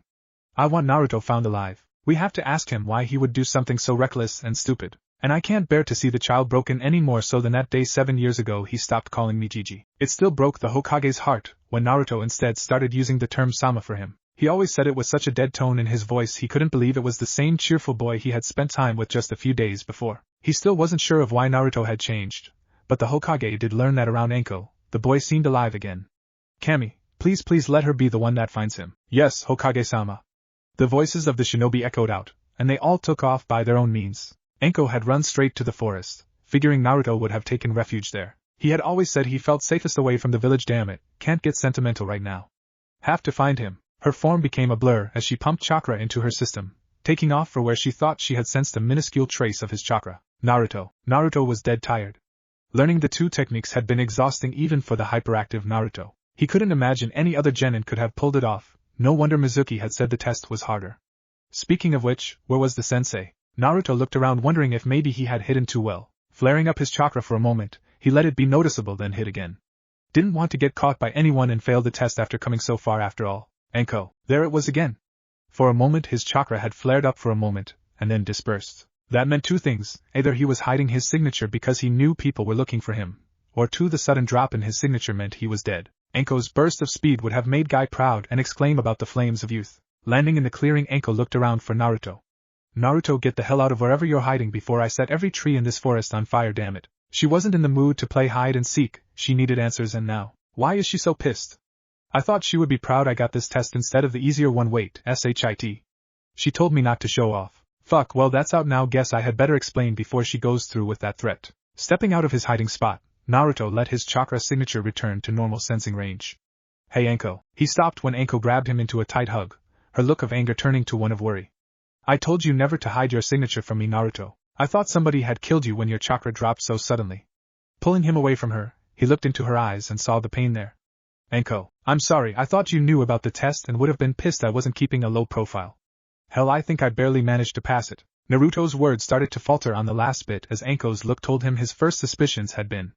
There is no different test, is there? No, Gaki, why would there be another test? You were supposed to pass the one they gave at the academy. Why are you out here? I think I can answer that one.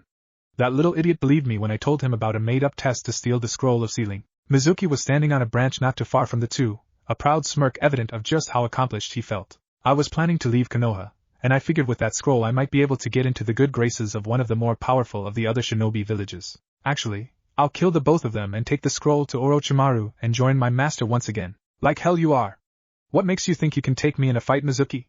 I'm much stronger than you are, always have been. So if you curl into a ball and start crying, I may, just may, let you live long enough to get to the hospital. From there it'll be a toss-up if you die from blood loss, trauma, or a kunai to the throat. Anko's icy glare would have scared most men, but Mizuki had an ace up his sleeve, or more precisely, a giant shuriken or two on his back. I was hoping I wouldn't have to tell the brat this, that I could just kill him and run. Oh, but why not? You know as well, don't you, Anko? The hell is he talking about? Naruto looked from Mizuki to Anko, wondering what he was talking about. Naruto, the reason everyone hates you, the reason people despise you are a Jinchuriki. Inside of you is the demon known as the Kyuubi, the same one that tore through Konoha and murdered so many people. Anko remained silent as Mizuki told Naruto the truth. Good, I couldn't tell him, or I would have been executed for it.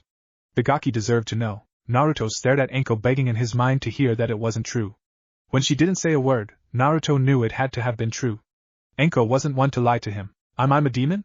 Naruto's voice trembled at the idea, but Anko quickly stomped out that notion. No, Gaki. You're the container, not the demon. There is a huge difference that some people refuse to acknowledge. Idiots like some of the villagers and some nin like the one before you. Taking up an attack stance, Anko prepared to battle Mizuki. Flipping one of his giant shurikens out, Mizuki smiled and launched it towards Naruto. Anko had a split-second decision to make, and she chose one she thought would never be something she would do for anyone. Not after everything she had been through. I hope that Gaki realizes what I did for him. That makes twice. Standing before Naruto, the shuriken hit her dead on, embedding itself into her back. Hey, guess that's 2 lives you owe me now. Gaki falling forward, Anko landed in Naruto's arms. Anko, why? Tears fell as he felt Anko's blood around the wound. Using what strength he could at that angle, he managed to work out the shuriken. Laying her down against a tree, Naruto's tear-stained eyes couldn't make out the shallow breaths she was taking. Anko is dead? Ha! I didn't expect her to take the hit. I thought she would freeze then mourn your corpse. Kami, this is perfect. I can leave the demon here, and let the village assume he killed her and me. I can escape with the scroll and no one would even care. His laughter rang through the forest, but only a few key words echoed in his mind. He killed her, he killed her, he killed her. Mizuki was entirely unprepared for the wave of killing intent that suddenly radiated off the boy. Such hatred, such pure, unfiltered hatred, Mizuki had only felt once before. You said I contained the demon, is that right, Mizuki? So tell me, you called the Kyuubi a demon. Why? Is it because it hates, or is it because it can kill? Or maybe is it because you can strike it down, and it will keep getting back up endlessly? Whatever the reason, you just made a demon this night. Mizuki had never seen Naruto look so corrupted by hatred, and he had seen him beaten to within an inch of his life. Still, the kid isn't even a genin. I can take him. With an arrogant smirk and a laugh to match, Mizuki said the last words before they fought. Demon? Hardly, and I killed the bitch. You really think I can't kill you? Naruto roared at the sky and jumped for Mizuki. Naruto had stupidly jumped straight at Mizuki, attempting to viciously assault his former sensei. Mizuki easily dodged the strike, throwing a few kunai at the boy. Idiot left himself wide open. Landing on the branch, Naruto jumped away before the kunai made contact. Hitting the floor, Naruto rolled and looked up at the man that had killed one of the only people to ever care about him. Calm down, Naruto. You have to keep a cool head or you make stupid mistakes. Anko's words came to Naruto, and he tried to calm himself. I have to beat this guy. I can't let him get away. Maybe I can use what I learned. If I could convince him to come at me, I might be able to summon a ton of clones to overwhelm him. Mizuki threw another kunai at Naruto, trying to gauge the boy's speed. He had seen Naruto in practice along the other genin, and he had always been unimpressive. When he had dodged the first barrage of kunai, it had shocked Mizuki when Naruto put on a burst of speed that was unusual of him. He must have been holding back. How much has he been holding back over the years? Naruto easily dodged the kunai, but with much less speed than he had before. Naruto figured the easiest way to deceive the Chunin was to make him overconfident, then surprise him when he tried to finish the fight. After all, what could be expected of the dead last of the academy? Taking the kunai, Naruto ran for Mizuki, flashing the blade in the glow of the moon. Idiot. He thinks he can take me on? Fine, he'll just die quicker. Pulling out another kunai, Mizuki rushed Naruto, kneeing him in the gut. Lifting the boy off the ground, Mizuki spun and kicked him into a nearby tree. Naruto tried to quickly get up, but his opponent didn't let him recuperate enough to stand on his own. Grabbing Naruto's shirt, he flung the boy into a branch, breaking it and slowing Naruto enough that he managed to catch his footing and stop. Is this the best you have, Naruto? It's pathetic. You really think you're a demon when you're this pitifully weak? Mizuki laughed at Naruto, emphasizing just how sad he found the entire scenario. Pulling the overly large shuriken from his back, he spun it at such a speed the blades seemed to meld together. What the others ever feared of you, I'll never know. Because with this next hit, you're dead. Mizuki threw the blade with all of his force, and it spanned through the air so quickly, he knew Naruto could never dodge it. That is, until Naruto blurred and disappeared out of the way of the lethal blade. The hell? Mizuki had seen the kid not a moment before, but now a punch hit him square in the back, sending him forward. He turned quickly and found no one, when he was suddenly assaulted again, this time from his right, the punch hitting him in the jaw. Turning, Mizuki saw the boy had stopped and stood before him, the kunai he had moments before gone. So, that next hit was supposed to kill me, right, Mizuki-sensei? Naruto added the honorific, his voice dripping with sarcasm. If I'm dead, then I guess this won't hurt, will it? Throwing his hands together, Naruto called out one of the jutsu he had learned. Shadow Clone Jutsu. This slacker learned one of the techniques. I was sure he wouldn't be able to. As the smoke dispersed, Mizuki suddenly found himself surrounded by at least 1,000 Narutos. Ha, what does it matter if you make a few of these clones? I can easily destroy them with a single hit. You really think this changes the outcome? As if to demonstrate this fact, Mizuki tossed some shuriken at the nearest clones, dispersing them. Your attack is flawed, Naruto. Oh yeah, it would be, but I learned of another jutsu that makes them a bit more durable. Steel Shadows Jutsu. Naruto threw together a few hand signs, and fell to one knee, panting. It seemed like he had used a massive amount of chakra for something, but the clones looked the exact same. Looks like whatever you tried only drained your chakra, demon brat. Your clones look entirely unaffected. Throwing another set of shuriken into the crowd, his triumphant smile was replaced with a confused look when the clones, instead of dispersing, took the hit, and then removed the shurikens. Not a single clone had dispersed, and something that looked like blood was coating the blades that had been in the clones moments before. Why are you confused, Mizuki-sensei? Didn't you know there was a way to reinforce the clones? A way to make them much harder to get rid of? The Narutos spoke en masse, and their voices were filled with hatred. Now let me show you just how much harder they. The crowd moved closer with 10 or so of the clones jumping for Mizuki. I have to find a way to kill them, but how?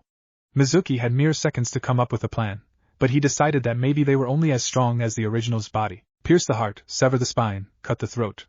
Mizuki put up a good fight, dispersing a good number of the clones, but with each clone's demise, another two took its place. It wasn't even a minute later when the Narutos had overwhelmed him and began beating him to a pulp.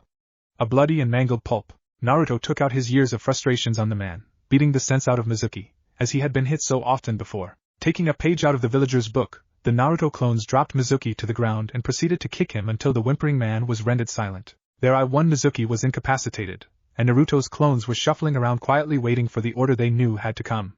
Alright guys, time to disperse. Nodding their heads, the clones disappeared in a cloud of thick smoke. That's when it all hit Naruto. The memories of each clone hit Naruto in a rapid-fire sequence of memories. As each one came to Naruto, His mind felt a little of the mental stress of categorizing the new memories. He managed to shrug it off, as the last few flickers of the clone's memories came to him. Looking down at his hands, they shook a bit from his lack of chakra, but he figured he would be okay. Glancing at Mizuki, he tied the man up with some ninja rope he found in the Chunin's bag. When Naruto was satisfied his work, he turned to where he had left Anko's body. What? Where did her body go? Naruto stared at the spot by the base of a tree he was sure he had left her. Hell, he could even see her blood, so where was she? Looking for Migaki? Naruto let out a surprised yelp, and jumped as Anko's voice came from right beside his ear. Turning to the voice, a smiling and very alive Anko looked back at him. She was standing not too far from him and laughing at his reaction. You really thought that guy could finish me off so easily? I took the blow and was going to launch a sneak attack. That is until you decided to attack him yourself. Had to see if my training had made it into that thick skull of yours. You were alive the whole time? And you didn't help me? Why the hell did you let me think you were dead? Naruto started quiet, and his voice quickly rose with his rage shouting out the last part. Whoa, calm down, Gaki. I just wanted to see. Anko was cut off as Naruto jumped her, hugging her waist tightly, resting his head against her body. I don't know what I would have done without you, Anko. You've always been the one I turned to. Whenever I needed someone, you were there. You always listened to me complain. As he spoke, Naruto started crying as he realized just how much he needed her. Anko wasn't one to get emotional, and so quietly she held the boy as he cried, just like she had when she had saved him at the bridge. Soon enough the tears stopped and Naruto took an embarrassed step backward. I'm sorry. A shinobi isn't supposed to get so emotional, they're supposed to be detached, right? That's right, Gaki. But I suppose I can let it slide if you buy me some dango. She smiled at Naruto, proud he remembered her words, even if they were a bit cold. You only think with your stomach, Anko. You can get whatever you want, not just dango, you know. Yeah, but I like dango. Something wrong with that, Gaki? Besides, if I wanted something else I could just spend my hard-earned Ryo on it. Or just take your Ryo for it. Naruto quickly checked his pockets and let out a relieved sigh when he found Gamachan was still safe. So, what do we do about him? Anko kicked the downed man in the ribs, lifting him into the air a bit. Landing with a heavy thud, the man groaned loudly in pain. We should probably take him to the Hokage and return the scroll I stole. Naruto looked at the ground, ashamed he had let himself be so consumed by his desire to make Anko proud he had fallen for such an obvious trap. You stole it? No, Naruto. This idiot stole it, and you tracked him down. Remember, innocent until proven guilty, and this guy seems pretty out of it. I'm pretty sure we can pin the whole thing on him. We just have to make sure our stories are the same, got it? Nodding his head, Naruto listened as Anko explained the lie they would use for the situation. Inside the Hokage's office. So let me see if I understand you, Anko. You're saying this boy saw Mizuki absconding with the scroll in a henge that looked like Naruto to make it seem like Naruto was the culprit. Then, because Naruto knew that someone could only be up to trouble if they looked like him, took off after him, catching him in the forest. He then proceeded to beat the Chunin in a fight after learning that he carries the Kyuubi inside of him, took back the scroll, and ended up accidentally learning 2 forbidden techniques. That about the sum of it? Naruto shared a look with Anko, and they both nodded. Yeah, that about sums it up, but Naruto here has something he'd like to add. Smacking the boy on the back to push him forward, Anko grinned as Naruto turned to glare for a moment. He raised an eyebrow to Naruto as the boy spoke. I didn't pass the academy test. Really, Naruto? I'm a little surprised you failed. It's not in your nature to give up. The Hokage spoke gently, trying not to upset the boy, but was shocked at the boy's retort. I didn't give up. Somebody had been messing with my chakra for the bunshin, so it came out wrong. I'm pretty sure now it was Mizuki. At the time I thought it had been Irika. Ah. So are you asking for a retest? The Hokage couldn't help but smile as Naruto gave a small nod. Then it is granted, although after taking down Mizuki I don't think you need to. One moment, Naruto. Irika, you may enter now. Bursting into the room, a very disheveled and upset Irika spoke at a rapid pace to the Hokage. Is Naruto alright? What happened to him? Your secretary only told me what Mizuki had done. Speaking of him, where's Mizuki? I want to spend some time with that traitor, failing a student on purpose. The bastard deserves a few rounds at the T&I department. Irika had spoken from his position behind Anko, and couldn't see Naruto. Hokage-sama, we need to find Naruto and let him know that he will be counted as a genin. There's no need to force him to take a test when he was failed due to my incompetence at sensing Mizuki's deception. I would also like to apologize to the boy for not realizing at the time what was going on. Anko held her laughter as best as she could, but when Irika finished she couldn't control it anymore. Just talk to the Gaki, he's right in front of us. Stepping to the side, Naruto was standing before Irika. Naruto bowing deeply, Irika tried to speak again. I'm so sorry, I should have. You should have noticed but you didn't.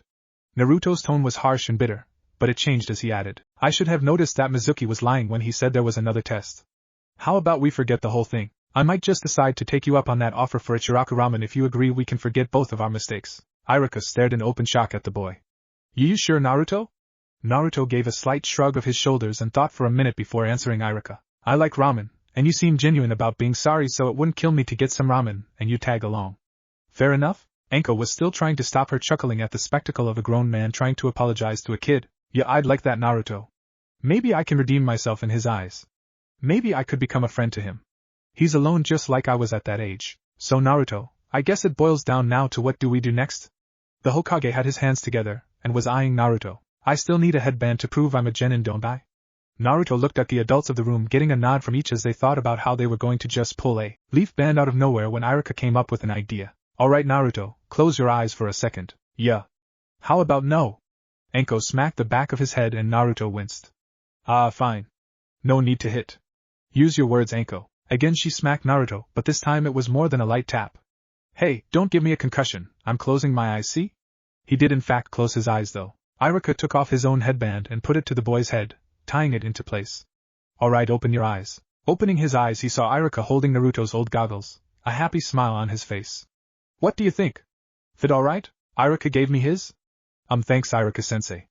Naruto reached up and touched the headband lightly.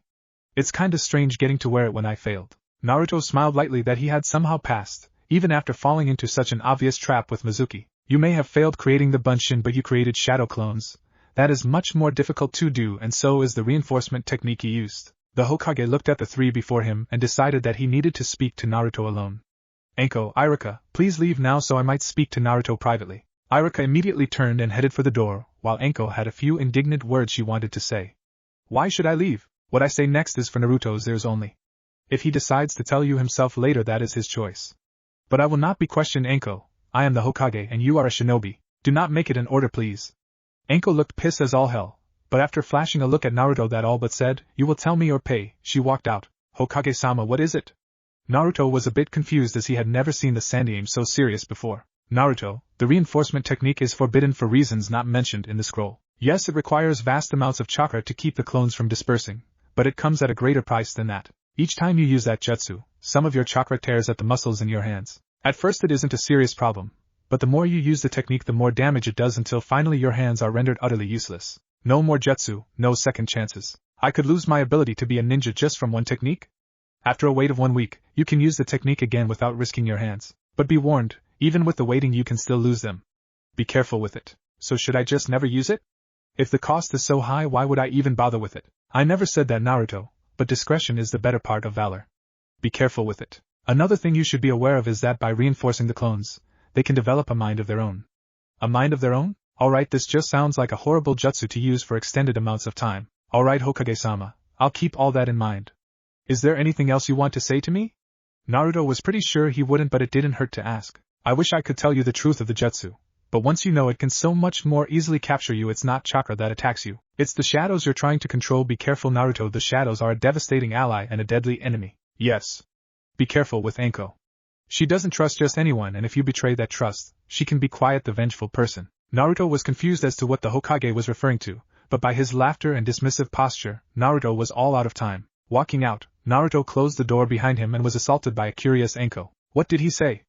I own your ass, Gaki. Tell me now. Naruto wasn't sure why, but he repeated the words the Sandaime had said to him. He said you don't trust easily, and you're vengeful if I betray that trust. What did he mean by that? I should tell her about the jutsu, but what if I need to use it to save her or something? What she doesn't know won't hurt her. What the hell? That's what he stopped you to say. You're sure that's it? Anko stared down Naruto, but he stared her right back, and after a few moments, she let it go. He means that I don't trust many people, but I trust you. One of the few people I ever trusted screwed things up for me, and that man is going to live a painful and short life once I get my hands on him. Her words were tainted with hatred and bitter resentment. Who was he? Naruto's question turned all of her aggression to him, and she practically hissed at Naruto. None of your damn business, Gaki. She turned around and stormed off, her killer intent all that was needed to clear out those that were in her path. Well, guess that was a mistake. Sighing, Naruto took off after Anko, knowing where she was probably headed. Walking towards the worst bar in the red light distract Naruto sighed. Been a while since Anko dragged me here.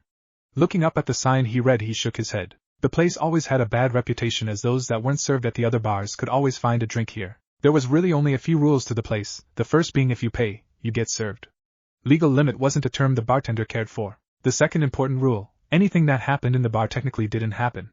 If a fight breaks out, join in or stand to the side. As long as they don't touch the bartender, they can keep it up for as long as they like, or until someone steps in. The last rule Naruto was aware of was one Anko made sure actually had written above a table in the back. The table in the corner next to the bartender was to always remain open for her. Anyone who disputed the claim was welcome to fight her for it. There was only one dispute Naruto was aware of.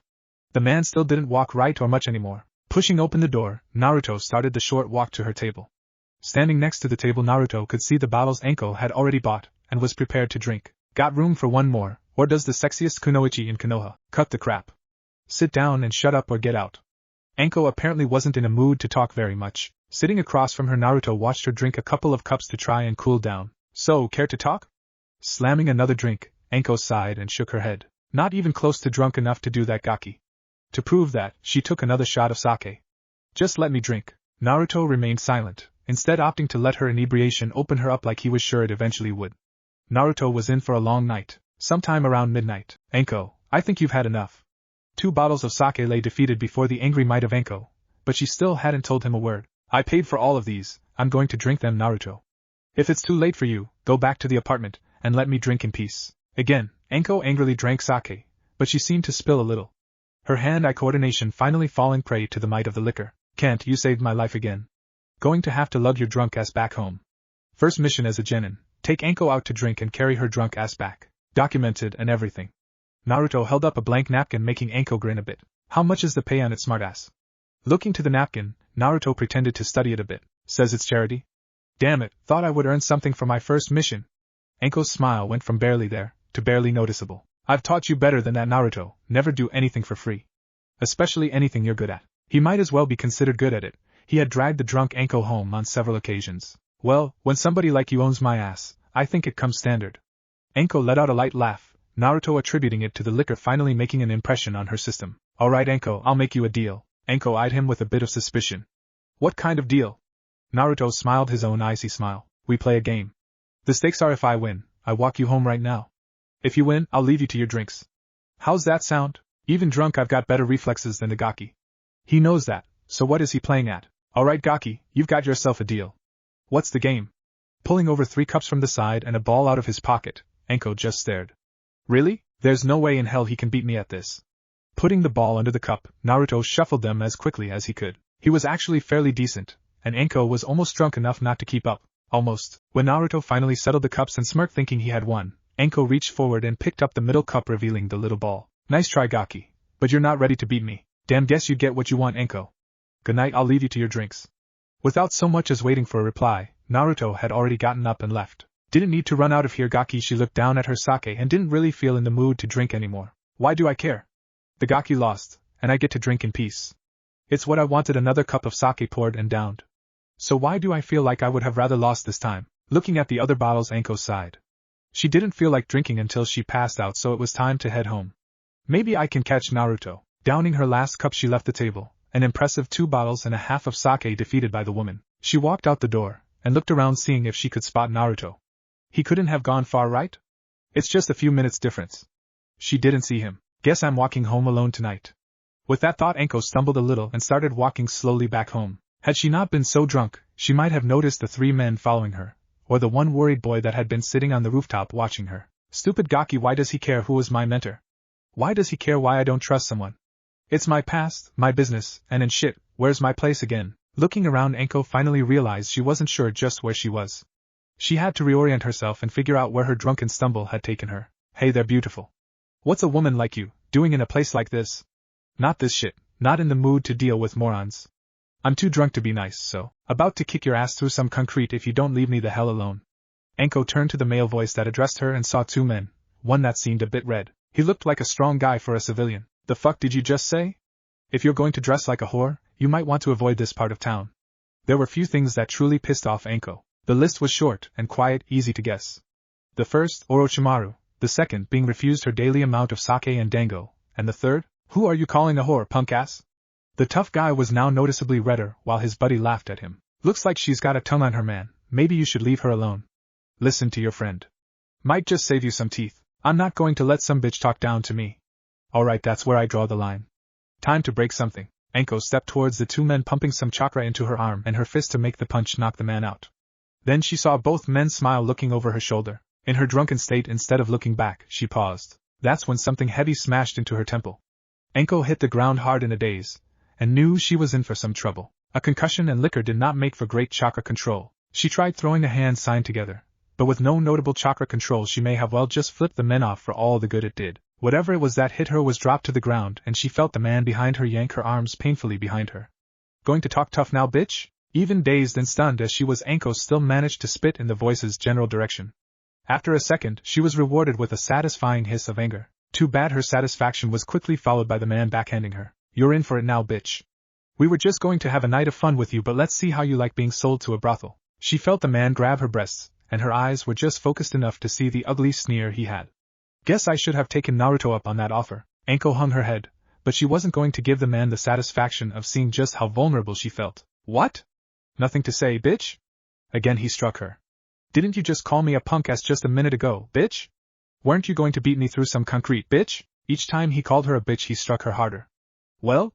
Aren't you going to back up your tough words, bitch? This time when he hit her, she felt her lip get cut on her teeth. Spitting some blood on the man in front of her, she could hear the laughter of the man behind her, and the man beside this idiot in front of her. Alright, that's it. She felt the man grab her fishnet shirt, and something cold like a knife cut the fabric. Anko was a tough woman, she could kick some serious ass, but the way she was now she knew what was going to happen tonight. That's the moment she felt the first tear slide down her cheek, and the man struck her one last time, bringing on the black void of unconsciousness. Naruto. Naruto sat beside Anko's bed, waiting for her to come to. He had saved her the night before, and he knew there was going to be hell to pay, but he didn't care. Anko was safe, and that's what mattered to him. Hours had passed as Naruto had stayed up waiting for her to come around, but he hadn't taken her to the hospital. He wasn't sure why, but he thought Anko would be pretty pissed if she woke up there. She shifted and started moving around trying to come around. Naruto stayed a bit back, unsure of how she would react when she woke up. Turns out he was right to back away from her. The moment her eyes opened, she was ready to kill. She snapped up and quickly looked around. Seeing she was alone with Naruto, she calmed down a bit, but she still looked like she was in a state of shock. And then Naruto? She called his name, so he slowly approached her. When he was within arm's length, she latched onto him and broke down in tears. Naruto tensed up and froze, completely unsure how to react. Just going off instinct, he sat in the bed beside her and held her. She cried for only a few minutes, but Naruto would have held her for hours if he had to. She calmed down quite a bit, and just stayed in his arms. It seemed strange, but it was comforting to have his arms around her. You know, if you tell anyone I cried, I'll kill you, right? Anko couldn't keep the embarrassment out of her voice, knowing the boy had somehow saved her. I wouldn't dream of telling anyone. We'll just chalk this up to, you went on a binge and came home. I was out alone, alright? You had no idea where I was. Naruto stressed the last bit, but Anko was just glad she didn't have to deal with anyone knowing what had almost happened to her. Alright, Anko. You okay? Anko didn't really answer and just pulled Naruto a little closer and held him a bit tighter. Naruto wondered if she would still hold him so close if she knew what had happened while she was knocked out. The night before, after Anko was incapacitated, Naruto had seen enough and knew that he had to do something. He knew his anger was going to get the best of him, and he just didn't care. There was going to be hell to pay, and he knew the gatekeeper was going to ask a high price in blood. Let go of Anko now, and you get to live. Touch her any longer, your lives are forfeit. Naruto's voice rang out to the men, the first reaction of theirs being fear. But once Naruto stepped out, they laughed. You're going to kill us, kid? With what, your bare hands?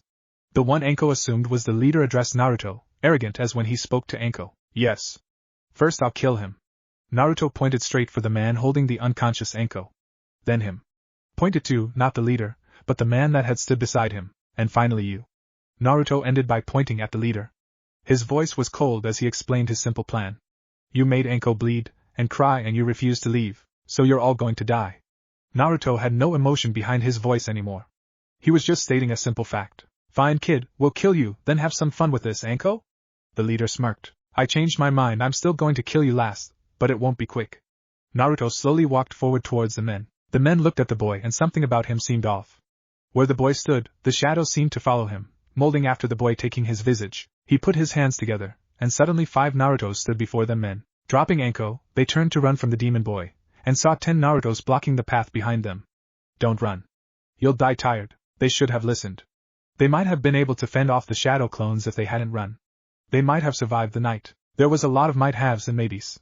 The fact was, Naruto kept his word. After all, that was his ninja way. And this is going to be my attempt at making Naruto a lot less innocent at 12 than he was in canon. It's going to get very disturbing if I write it right, so if you're not interested in reading this gory part, hit Ctrl F and find the words "End of Gore." Otherwise, let me know what you think after reading. Start of Gore. Naruto first created a group of clones to take Anko home.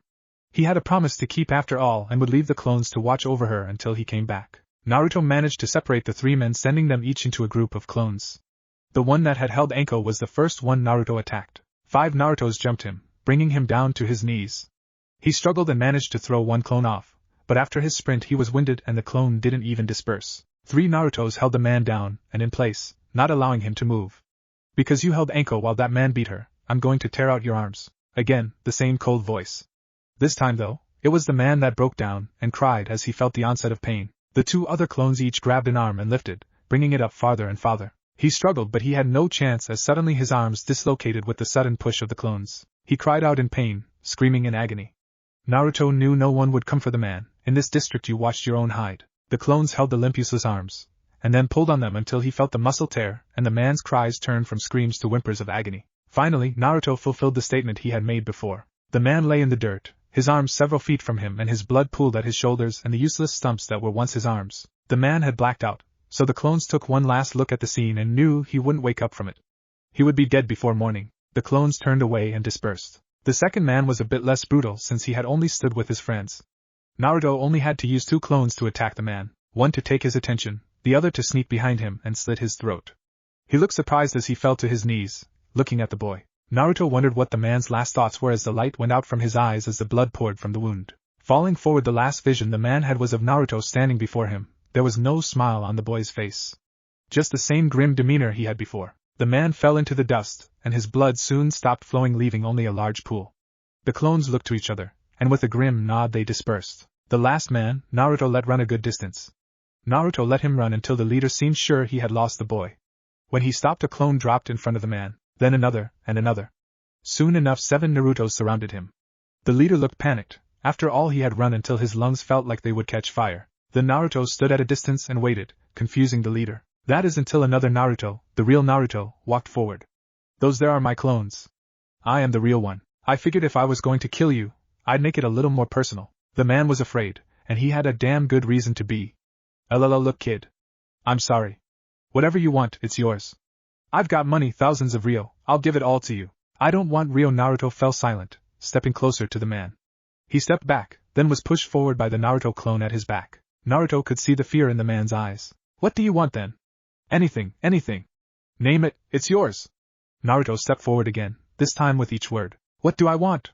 I want. The man stood before the small boy, and learned what it was to truly fear a demon. I want. 2 clones kicked the back of the man's knees, dropping him to be eye to eye with the demon boy before him.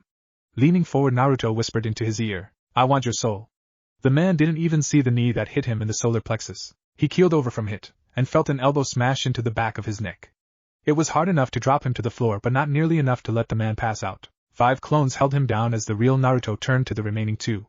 Break his hands. The man, hearing it, struggled for a moment, but with the number of clones holding him down, there was no way he was moving. Stomping onto the man's hand, he broke only a few fingers, getting him to cry out.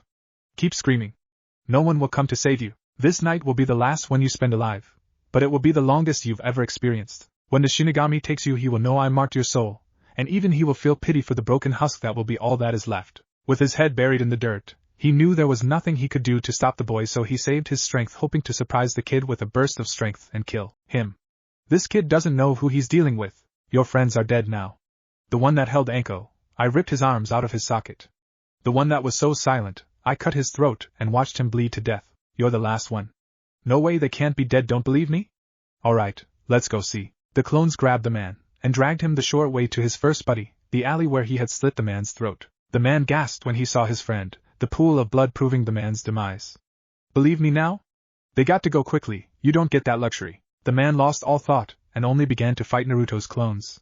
They held firm and Naruto backhanded the man. What happened to your plan to fight me when it would shock me? How did he know what I was thinking? Now you're thinking about how I knew what you were thinking. I'm a demon that has claimed your soul. Nothing you know is off limits to me. This can't be happening. This can't be happening. The thoughts repeated in the man's head. This is all real, let your pain prove it. Naruto had only guessed at the man's thoughts. But breaking his mind had proved fairly easy. Breaking his body was even easier. It only took time. End of Gore. The knock at the door roused Naruto from his memory. Anko had fallen asleep again, so he gently laid her back on the bed and created 3 clones. Please watch over her, guys, you know how much she means to me. The clones nodded, not saying a word. Walking to the door, he opened it and saw the ANBU waiting for him. Hokage-sama demands your presence in the council chambers. There is a matter of grave importance you are needed to discuss. I'll go. Is there any way we can get there quickly? I need to get back here as soon as possible. The ANBU didn't say a word, only offering a hand. Taking it, the ANBU threw up a single hand sign and they appeared before the great doors of the council chamber. Naruto knew he was in for a hell of a day. After all, the sun hadn't even risen yet, and he hadn't even slept. It took a second for Naruto to orient himself, but once he was oriented he walked to the doors and pushed them open. Naruto Uzumaki reporting as requested, Hokage-sama. Naruto gave a small bow to the Hokage that was straight ahead of him. Turning to the right he saw a few civilians, more than likely the ones that had requested this trial. Again he bowed to them, though it was more of just a slight tilt of his head. Looking to the left he saw the leaders of the various clans of Konoha. To them he bowed a bit deeper, showing more respect for those that risked their lives to protect the village. Naruto may not like the villagers, but the village was still home. With the formalities out of the way, Naruto turned to the Hokage. Why was I summoned here? Naruto had a pretty good idea, but feigning ignorance was one of the things he had learned from Anko. Innocent until proven guilty. You know exactly why, murderer. One of the merchants in the civilian side yelled out to Naruto, but was quickly silenced by a look from the Hokage. Do not speak out of turn, Mitarashi-san. Turning to face Naruto, some of the agitation left him. Naruto, you have been called here to stand trial for the murder of 3 men. Do you have anything to say in your defense? What Naruto did next surprised almost everyone but immediately pissed off the civilian side. Naruto began to laugh. Naruto, I don't think you understand the seriousness of this allegation. You are being charged with 3 counts of murder. What has happened to you, Naruto? Laughing at charges like these? I was well within my right to kill them. Naruto had stopped laughing and his voice held no emotion, he was simply stating facts. See? The boy admits he killed them. There is no evidence there was a reason for him to attack them, he killed them in cold blood. Another male voice rang out from the civilian side, but this time it wasn't the Hokage that silenced him, but the Nara clan leader, Shikaku Nara. How do you know there was no reason? We haven't even asked the boy for them.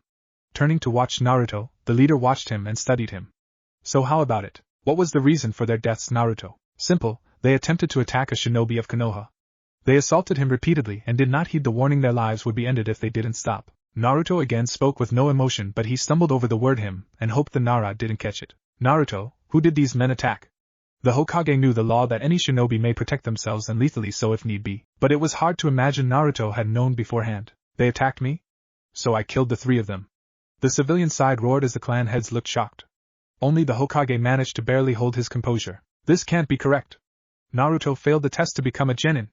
Even so, there was no need to kill the men he heals so rapidly, he could easily have been fine. The rapid-fire amount of comments from them irritated Naruto, and so he decided he had had enough. So let me see if I understand correctly, you are saying I should have laid down and taken the beating because I would survive? Damn right you should have taken the beating.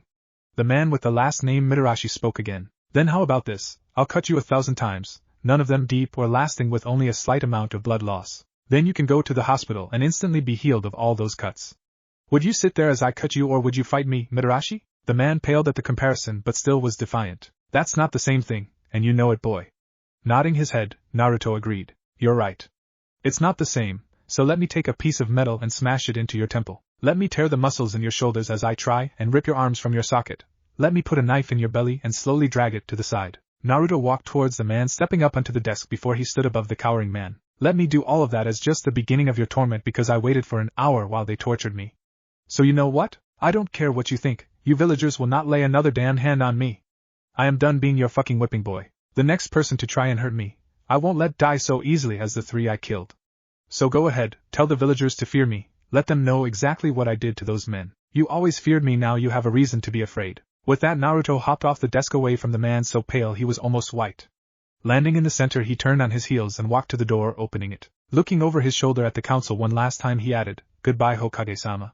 With that, he closed the door. He could hear the council in an uproar behind him, but he knew he was in the right. Turning to one of the ANBU, he asked, "Think you can do the whole instant transport thing to get me back where I came from?" The ANBU guards didn't move and Naruto took that to mean he had to walk. Guess I'm walking back. I should probably get started before they try and have me go back in there. With that, Naruto took off for Anko's house, hoping she was still fine. 3 clones worth of memories hit him in rapid-fire sequence, each ending with a pissed-off and very awake Anko. She's definitely feeling better, Naruto thought with a smile. He picked up his speed. Inside the council chambers, Naruto looked back at the council and said, "Goodbye, Hokage-sama." The door closed behind him, and Hiruzen sighed as the place burst into a frenzy of yelling and demands. "You can't let him leave. He has crimes to pay for. He can't threaten us. We demand that he be brought back. He is no shinobi. How can he claim to be protected under the law? It doesn't matter if he is a shinobi, the way those men died is unbelievable. Silence! The Sandaime demanded, and soon enough a silence fell over those that were in the room. I personally promoted Naruto to genin during the night when he caught a rogue nin that had stolen the scroll of seals. He was supposed to go home and rest until team assignment today, but I have to assume he was assaulted on the street. The shinobi side remained quiet, but a few seemed angry. The civilian side was more vocal about what they wanted, particularly Kisame Midarashi. That can't be right. Wasn't he the one that was first accused of stealing it? He cleared his name with the assistance of Anko Midarashi. He didn't see the need to explain further than that. To answer your other concerns, he can threaten you all he wants. If he attacks you first though, that's when we will deal with his transgression. Considering how he's been treated for the past 12 years, it's a small wonder all three men weren't eviscerated for attacking him. The Sandaime paused to allow his words to sink in for the civilian council. I also won't ask him back here as he deserves rest after not one fight but two, both of which was a betrayal. The first by his sensei, the second by the very people he's risking his life for as a leaf nin. He tried to keep any emotion from his voice, but everyone in the room could tell he was not in the best of moods. Now if the civilian council would leave, I have some things I have to discuss with the clan heads. They grumbled, they complained, but they left knowing they could not argue with the Hokage. It took a few minutes, but after they had all left and the door finally swung shut, the Hokage let a light sigh out. Now it is time to decide how the young genin will be assigned to teams. Naruto, standing in front of Anko's door, Naruto was debating actually opening the door. After all, she had dispersed his 3 clones and had looked a bit pissed. Deciding she would find him later even if he didn't walk through the door, he just went for it and opened the door. Anko's hand shot out, grabbed a fistful of his shirt, and yanked him inside. Feeling a weapon at his throat, Naruto decided not to fight her, and see if he was going to live much longer. Did you tell? Huh?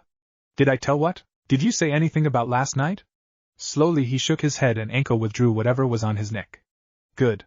Where did you go, and why did you leave clones with me? I went to deal with what I did last night. I left clones so I could make sure you're safe. You don't really need it, but better safe than sorry, right? Naruto felt Anko's shift behind him. She let go of him and wordlessly walked back to her bed. Falling into it, she got comfortable and laid down facing the wall, leaving Naruto standing by the door. Staring at him back, Naruto wondered if he should stay or go. It was only a few hours until he had to be up and awake to be set in his squad. She seemed like she didn't really want him around, so Naruto walked to the door and was about to open it. Gaki, come here. Surprised she had said anything, Naruto walked to her bed. Lay down. Following her direction, he laid down beside her, and moved to be just at her back. Without saying anything, he put an arm around her. She stiffened at his touch at first but settled and left his arm where it was. She didn't say anything and neither did he. Both of them left to their thoughts. Naruto's thoughts were simple. I wonder if she's okay. She hasn't said a much since those guys attacked her. Why did they cut up her shirt though? Naruto knew she wasn't going to talk about anything unless she felt ready, so he only hugged against her tighter. That's when he felt her hand softly brush his, then laced her hand in his. Anko's thoughts were not quite as simple. What would have happened to me if Naruto hadn't done whatever he had? What if those men had done what they were planning? I saved Naruto's life plenty of times, but he seems to care about more than just that debt to me. He seems like he cares. That's when she put her hand on his and after hesitating for a moment held his hand. Is this what it's like to have someone that cares about you? Both shared the thought, and both weren't too sure. Naruto held her tighter, and laid his head against her back. She held his hand tightly, feeling him lay his head against her. Anko?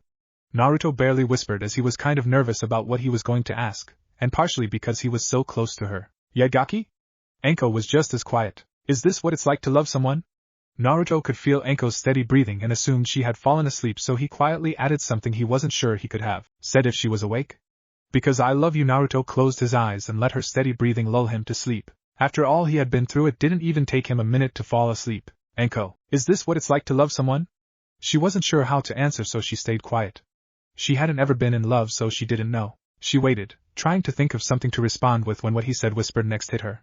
Because I love you. It was so quiet she was almost sure she had imagined it. She almost believed it, but she knew he had said it.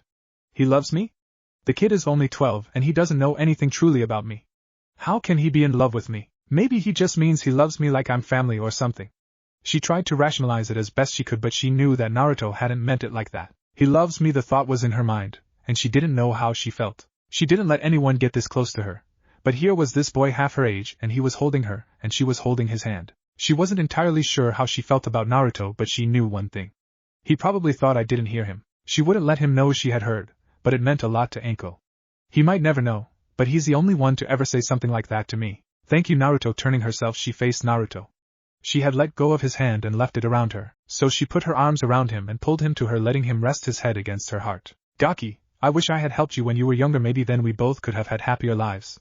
She leaned forward and softly kissed his forehead. Sleep tight, Gaki. Sweet dreams. With that she stroked the back of his head, running her hand through his hair. She smiled as Naruto softly began smiling. I must be getting soft. She lay there with him, not feeling all that tired, and waited for the sun to peek through her window. She settled against Naruto, and soon enough she was out as well. She may have not felt tired, but it was still late, and she was still a bit drunk. Naruto. He was having a wonderful dream about ramen, never-ending bowls of ramen, when something bright hit his eyelids. It brought him out of his sleep, and Naruto tried to bury his head in the bed to keep from getting up.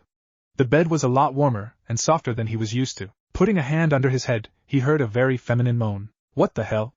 Opening his eyes, he was face first in Anko's chest, his hand on her breast. Looking up, she seemed pretty asleep, so Naruto gently took another squeeze to see if it had been her voice. Her face got red and she let out another moan, louder this time, and seemed she was stirring from her sleep. Taking his hand off her breast, he put his arm around her waist, and she settled back down a bit. Well, that was interesting. Looking to the clock for a moment, Naruto settled back against Anko. It's only 7. Wait, 7?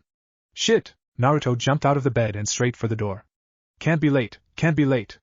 Naruto opened the door and was out in a moment, leaving Anko alone in her bed. Stupid cold, she grabbed her blanket and pulled it over her head. Naruto was running as hard and as fast as he could to get to the academy. He had only a few minutes before the squads were assigned, and he had an almost 10-minute run. Crap, I'm going to be late, damn it. I won't be late after barely making genin. Putting on another burst of speed, Naruto fed some chakra to his legs. He made it to the academy with less than 30 seconds until he thought the squads would be assigned, so he decided to skip the door and jump up to the window and get in that way. Catching the window, he dived in, hit the table, and rolled. Popping a handstand, he flipped himself into the air and landed on his feet, out of breath but proud of making it on time. Naruto? Iruka was alone in the classroom reading an orange-covered book Naruto couldn't make out the title of. Naruto, why are you here so early? Early? Echoing his thoughts, Naruto's voice squeaked out, early? I'm here early? Naruto, you're supposed to show up at 8. Iruka slowly put down the book, marking his spot, and dropping it into a drawer. 8? Falling back, Naruto landed in a seat. I could have stayed in bed with Anko for another 40 minutes. Naruto looked down at the hand that had fondled one of her breasts, and lightly squeezed the air his hands, remembering the soft feel of her. She was soft there. Naruto, do you want something to do? Iruka hadn't really had no idea what to do with the boy that had shown up so early. Usually Iruka was lucky if the kids showed up 10 minutes late to this specific day. Iruka was also wondering what the hell Naruto meant by staying in bed with Anko, but as he had just been reading Ika, his mind quickly come to a speculation, especially the way the boy was looking to his hand and squeezing the air. Iruka was getting a slight nosebleed. No, I think I'm just going to put my head down. Following his words, Naruto did just set his head down. He had some sleep to catch up on. Iruka, on the other hand, reached into his drawer and pulled out his book. It had become wildly popular as of late, and featured a young hero falling in love and seducing his teacher. She was a difficult woman, but somehow the boy found a way to win her heart. Iruka let out a small smile as he felt a small bit of warm blood flow from his nose. Almost an hour later, Naruto was still knocked out cold, and Iruka had already put his book away when the first person walked through the door, followed by the second and third. What the hell is he doing here? He failed. Hey, dead last. Wake up. Kiba had walked closer and closer to Naruto until he had screamed into his ear the last bit. He would have said more, but his yelling was ended by a first hitting him in the jaw. Kiba flew back and hit the wall, cracking the stucco slightly. Shino had on his usual expressionless look, Hinata looked surprised, and Kiba looked unconscious.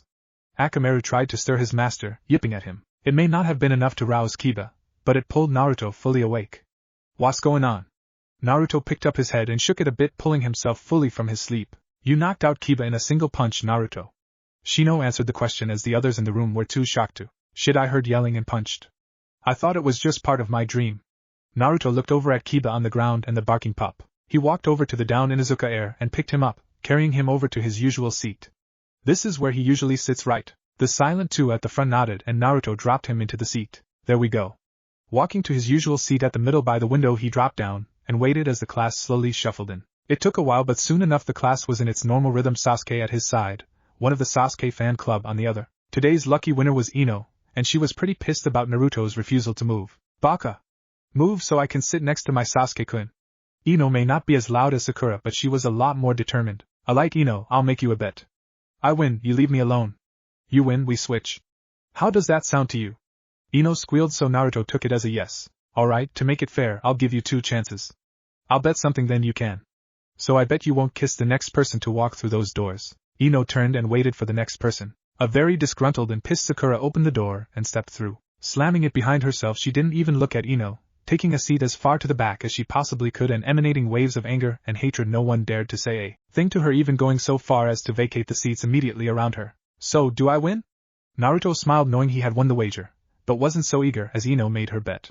If you can kiss her, sure. Well shit, didn't see that coming. So going to go through with it, or do I get my Sasuke-kun? Naruto thought it over and even saw Iruka shake his head, saying it was just not a good idea. Smiling, Naruto performed a basic henge. In a puff there was another Sasuke, this one mirroring the look of the other. Standing up, Naruto walked over to Sakura and sat next to her. She didn't look up. Get away from me now, I might let you walk. Stay a second longer. I break your legs and you can crawl. In Sasuke's voice Naruto said, and if I can make you feel better, would you still break my legs? Sakura's eyes snapped to him, and she was utterly distracted to the point she started stuttering. SS Sasuke-kun. I didn't. I mean, Naruto silenced her by putting a finger to her lips, then he leaned forward and lightly kissed her lips. When he pulled away, Sakura turned bright red, got a faint nosebleed, then fainted. Turning to Ino, Naruto stood up and dropped the henge. I win, Ino. Come sit up here next to her, acting pissed. You lost the bet after all. Ino didn't even bother arguing, instead standing and opting to go sit beside her. It may not have been Sasuke, but it was about as close as either of them had ever come. Sitting beside Sasuke, Naruto had a few words for the last Uchiha. You owe me for that. I don't like Sakura, and with that she'll be too nervous to talk around you. So you owe me now. Sasuke looked a bit more pissed than usual at that, but he didn't argue. Iruka took that as a signal to begin his speech and to announce the teams. And to skip ahead on all this, we're leaving the teams the same as they always have been: Team 7 Naruto, Sakura, and Sasuke. Simple and clean. Then we've got Ino Shikacho, and finally Team Shino, Hinata, and Kiba. Naruto sat next to Sasuke, his legs up on the table and his chair kicked back so he could feel a bit more relaxed. Sasuke was fidgeting his leg and was getting antsy, and Sakura was on cloud 9. She didn't seem to care in the slightest that her new sensei was over late by more than an hour and a half. She had been kissed by her Sasuke-kun. He didn't seem all that happy now, and he didn't acknowledge it, but Sakura knew he had enjoyed it. She just knew it in her heart. She wasn't even mad Ino had set up a trap at her house that had delayed her from making it to her beloved Sasuke-kun, but he had made it all better when she had gotten to the class, and then she had gotten put onto the same squad as him. It was like Kami was smiling down on her. It was a small detail. Naruto was part of her squad, but that didn't matter. She would get close to him, and they would become a couple, and then she fainted again. Naruto heard the girl hit the ground again. Waste of a first kiss. Should have just switched with Ino. Naruto sighed, walked to the blackboard, and grabbed one of the erasers. Checking to see it had a decent amount of chalk on it, he walked over to the door and slid it closed on the eraser. That won't work. Our sensei is a jonin. He would never fall for such an idiotic prank. Naruto shrugged. If it works, I get a cheap laugh. It doesn't, no harm done. Besides, I had to kiss that. Naruto pointed in the general direction of Sakura. I deserve a little bit of a laugh. Sasuke didn't say anything else. He was a person of few words, especially any that didn't matter. He also kind of agreed with Naruto. Sakura had come to just a bit, and was trying to come up with a way to talk to Sasuke that wouldn't end with her a giggling mess or passed out from the thoughts she had when they all heard footsteps in the hall walking towards the door to their class. The steps stopped outside the door. Wonder if they are going to let the eraser hit them. The door opened and Kakashi Hatake stepped through, the eraser lightly landing on his head and bouncing off. Why did he let it hit him? Sakura thought. Is this really going to be our sensei? How am I to avenge my clan if he falls for such a stupid trap? Sasuke's mood darkened as he thought. Naruto was a little more vocal about his thoughts. You really fell for that, huh? Not much for first impressions, are you? Naruto lightly chuckled as Kakashi's gaze went from Sakura to Sasuke, and finally, to Naruto. Got anything to say about the eraser? Nothing about the eraser, but my first impression of you all? He looked at Sakura. I don't like you. Glancing at Sasuke. You can stop giving me that glare, I don't like you either. Shifting his gaze to Naruto. The prank was obviously you, and I don't like you. All of you meet me on the roof. With that Kakashi used a jutsu and vanished. Sakura looked like she was in shock. Sasuke's black mood had gotten even darker. Looks like we've got an appointment, guys. Let's not keep the man waiting. Who wants a chiraku? Naruto had an impish smile that spread first to Sasuke, getting him to give a devilish grin. Yeah, how about it? Wouldn't want to keep our sensei waiting. It dawned on Sakura what they were planning, and she slowly let out a shy smile. Let's get going, guys. Naruto was the first out the door, followed by Sasuke with Sakura on his heels. They walked out the school and began walk the short distance to the ramen stand. 30 minutes later. Where the hell are they? Kakashi didn't think it would take them this long to get up to the roof. Are they afraid of me because I said I didn't like them? It was just a small joke, maybe I should go see where they are and explain that. Sighing, Kakashi stood up and shined back to the class. Opening the door, he tried to speak in as light a voice that implicated a smile as he could. I was just joking about not liking you guys. No need to. Kakashi stopped speaking when he realized he was talking to an empty classroom. The hell? Looking around, Kakashi tried to decipher just where the hell his team had gotten to. Team 7. Ichiraka has always makes the best ramen. Naruto was ecstatic he was getting some of his favorite ramen. He was sure that they didn't hate him too much, and as long as he paid they were always happy to offer a smile. Always the best for our most valued customer, and his friends. I am let out a happy smile. She always loved having the kid around, his protective snake woman not so much. Least he finally made some friends his own age. He won't have that woman scaring everyone when he comes here for his ramen. There's that smile we love to see on him. Ayame and her father, Tucci, had always had a soft spot for the boy. He had lived a hard life and was always welcome at their stand. This is really good. Sakura was pretty surprised by the stand. She had expected it to be somewhat run down to allow Naruto to eat there, but when they had arrived they looked happy to see the blonde idiot. Does he come here that often? Sakura wondered to herself. It's alright. Sasuke was just as surprised as Sakura, but he had learned to keep most of his emotions under control. So this is what Naruto eats every day might explain his love for ramen. This is pretty good. Sasuke wasn't going to say as much out loud, but Ichiraka had impressed him. For such a small stand they worked a lot harder for their food than some of the restaurants Sasuke frequented when he didn't feel like cooking. Guys, now that we've had some food, think we should go check up on our sensei? He might be kinda worried we haven't shown up yet. Naruto was always up for messing around, but they had taken their sweet time enjoying ramen and they did need to talk to their sensei at some point. Oh, I wouldn't worry about that. Kakashi's voice came from right behind Naruto. Guess that point is now. Since you guys have decided to meet here, might as well save ourselves the trouble of getting up to the roof. Sakura slowly nodded, worried that Naruto had gotten them all into trouble. Sasuke was still sipping the broth his ramen, pretending not to care. Naruto just moved over to sit beside Sakura to allow Kakashi to sit down where he was. Always show some respect to those who lead you or others. It's a difficult job in its own right to lead, so don't be a complete gaki. Anko's words rang in Naruto's mind. Sorry we took so long. Thought I should treat the team to some ramen to build the relationship a little before we met with you. Naruto was a bit surprised by the pleasant eye smile that Kakashi gave at his words. No worries, but technically you're not a team yet. The shock was evident in all the Genin's faces and Sakura gave voice to what they were all thinking. What do you mean we aren't a team? Aren't we all Genin? I mean exactly what I said, and none of you are Genin yet.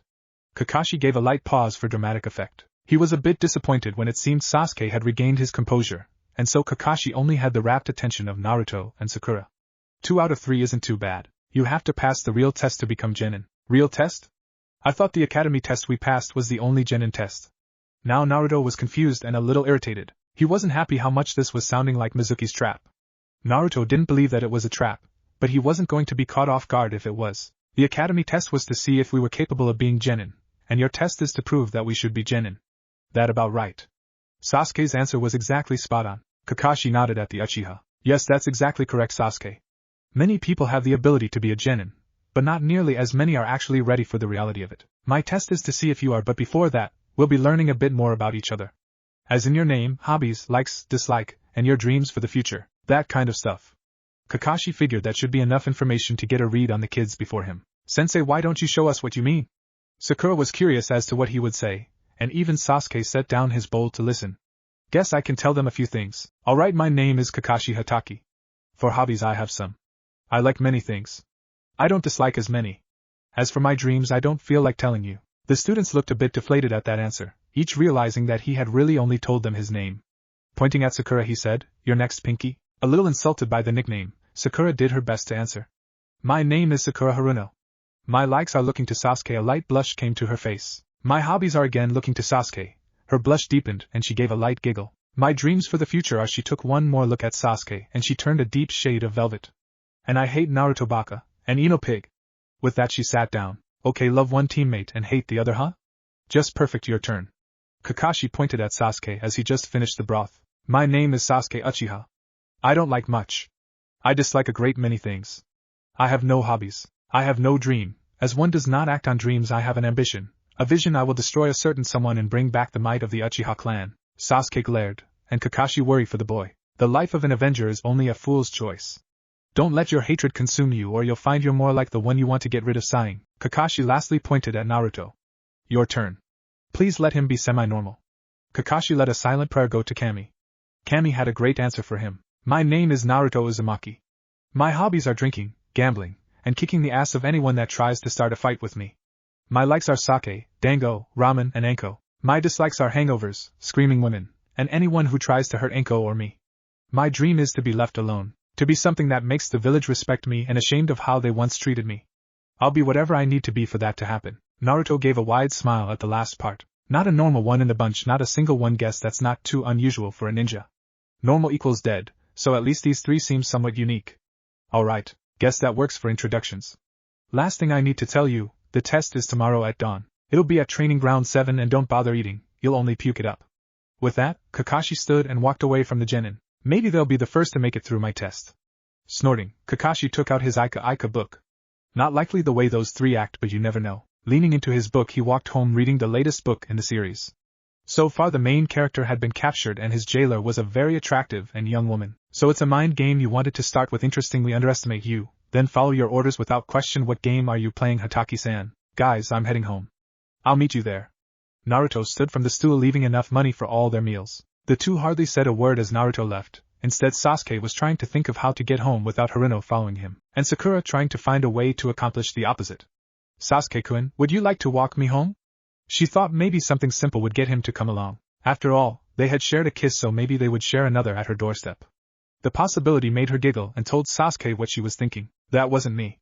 I can take a guess what you're thinking, and I'm telling you right now that was not me. Sasuke said the last part slowly, partially because he wanted to emphasize it, partly because he wanted to make sure it got across. So someone else kissed me? Sakura was horrified at the thought, and immediately began to apologize to Sasuke. If I had known it wasn't you, I would have hit them. I wanted you. It never would have happened then. I wasn't going to kiss you, Sakura. Good night. Sasuke got up and walked away, leaving Sakura confused and in shock. Sasuke didn't, but then who did? Sakura walked home wondering who she was going to murder for stealing her first kiss and pretending to be Sasuke. Naruto opened the door to his apartment. Stepping in, he looked towards the kitchen to make sure the dishes were done and the trash gone. He'd rather get it out of the way now than put it off until morning. Seeing nothing, he smiled. Guess I haven't been home too often. Walking over to the bed, he pulled off his shirt and tossed it to the side. For some reason, Anko had engraved the habit of stripping before bed into him. Laying down, Naruto smiled. He was going to have an interesting day tomorrow with Kakashi.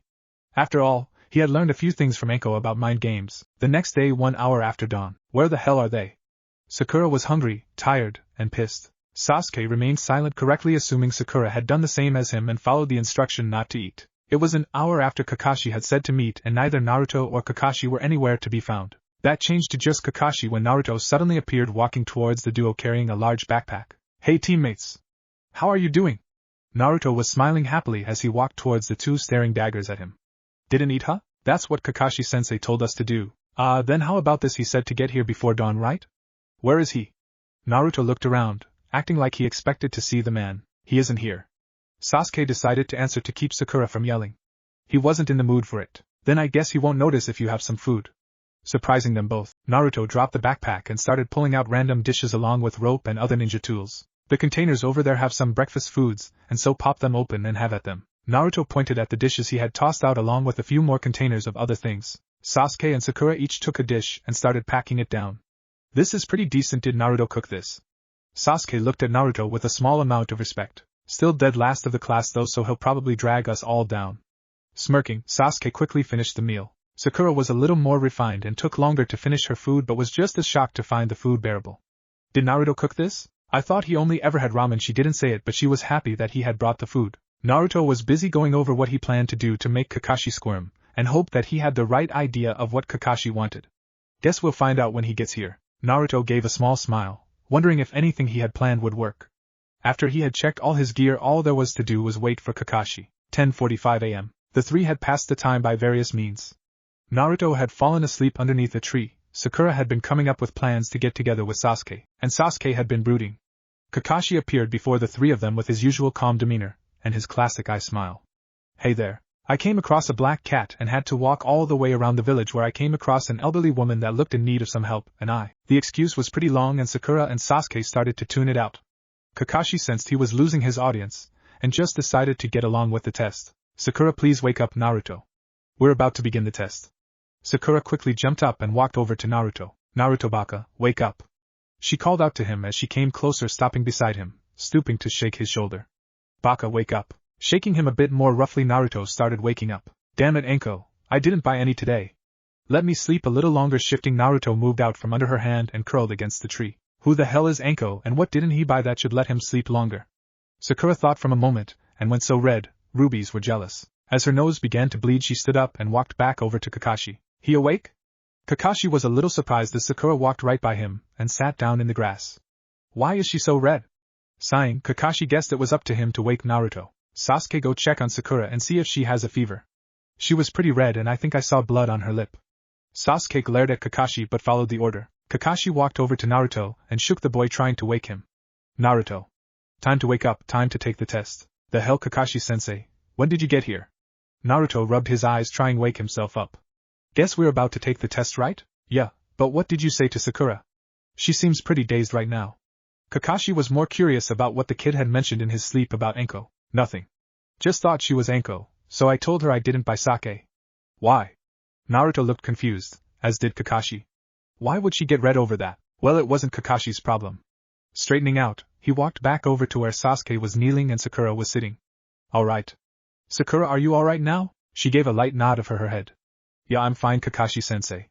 She was pretty quiet and Sasuke stood and walked away from her after that. Kakashi looked at him hoping for an explanation and only got a shrug in response. Naruto had gotten up and stood beside Sasuke. Alright, guess we're about ready to start. Kakashi had all of their attention, so he continued. It's a pretty simple test. Get these bells from me and you pass. If not, you go back to the academy for another year. Pulling out 2 bells, he lightly shook them, making it clear they were the target. Kakashi-sensei, there's only 2 bells. Sakura pointed out the obvious while Naruto and Sasuke remained quiet. This can't be right, there's always 3-man squads, isn't there? I won't let them get in my way, I have to complete my vision. Sasuke clenched his fists with determination. Confusion and determination. Wonder what they're thinking. Yes, that's right. There are 2 bells. One of you is guaranteed to be sent back to the academy. Shock registered on Naruto's face. That can't be right, every squad has 3 genin, and their sensei. It suddenly clicked for Naruto, and he smiled. Sakura looked worried as well. What if she had to be sent away from her Sasuke-kun? No. He'll get one of those bells, then I will. We'll be together without Naruto Baka and we'll get closer to each other, and Sakura's worry burned away with the fire of her determination. I will succeed. Sasuke couldn't care less if there were 2 bells. He was guaranteed to get one as the Rookie of the Year, and he doubted the other 2 would get one. With one-on-one training I might become strong enough. This better not be a waste of time. Kakashi saw the 2 reactions, and Sasuke's blank face. Looks like at least one of them got it. Alright, I'll use this timer. I'll set it for an hour so you'll know when it's noon.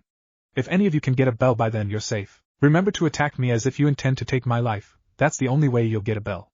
Understood? Each of the students voiced their understanding. Alright. Tying the bells to his belt, he set the timer for an hour, and set it down on the stump by him. Begin! Immediately Sakura and Sasuke disappeared in a blur of speed.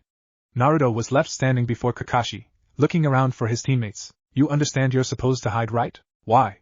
You said the goal was to get the 2 bells, right? Naruto just folded his arms and took a defiant stance. Well, yes, that is the goal. So may I have one, please? Taking a step closer, Naruto held out his hand. You have to be kidding, there's no way you're that stupid. Naruto, you're supposed to take them from my belt. Not ask for them. Naruto dropped his hand to his side and nodded. That makes sense. Wouldn't be much of a test if you didn't make us fight, right?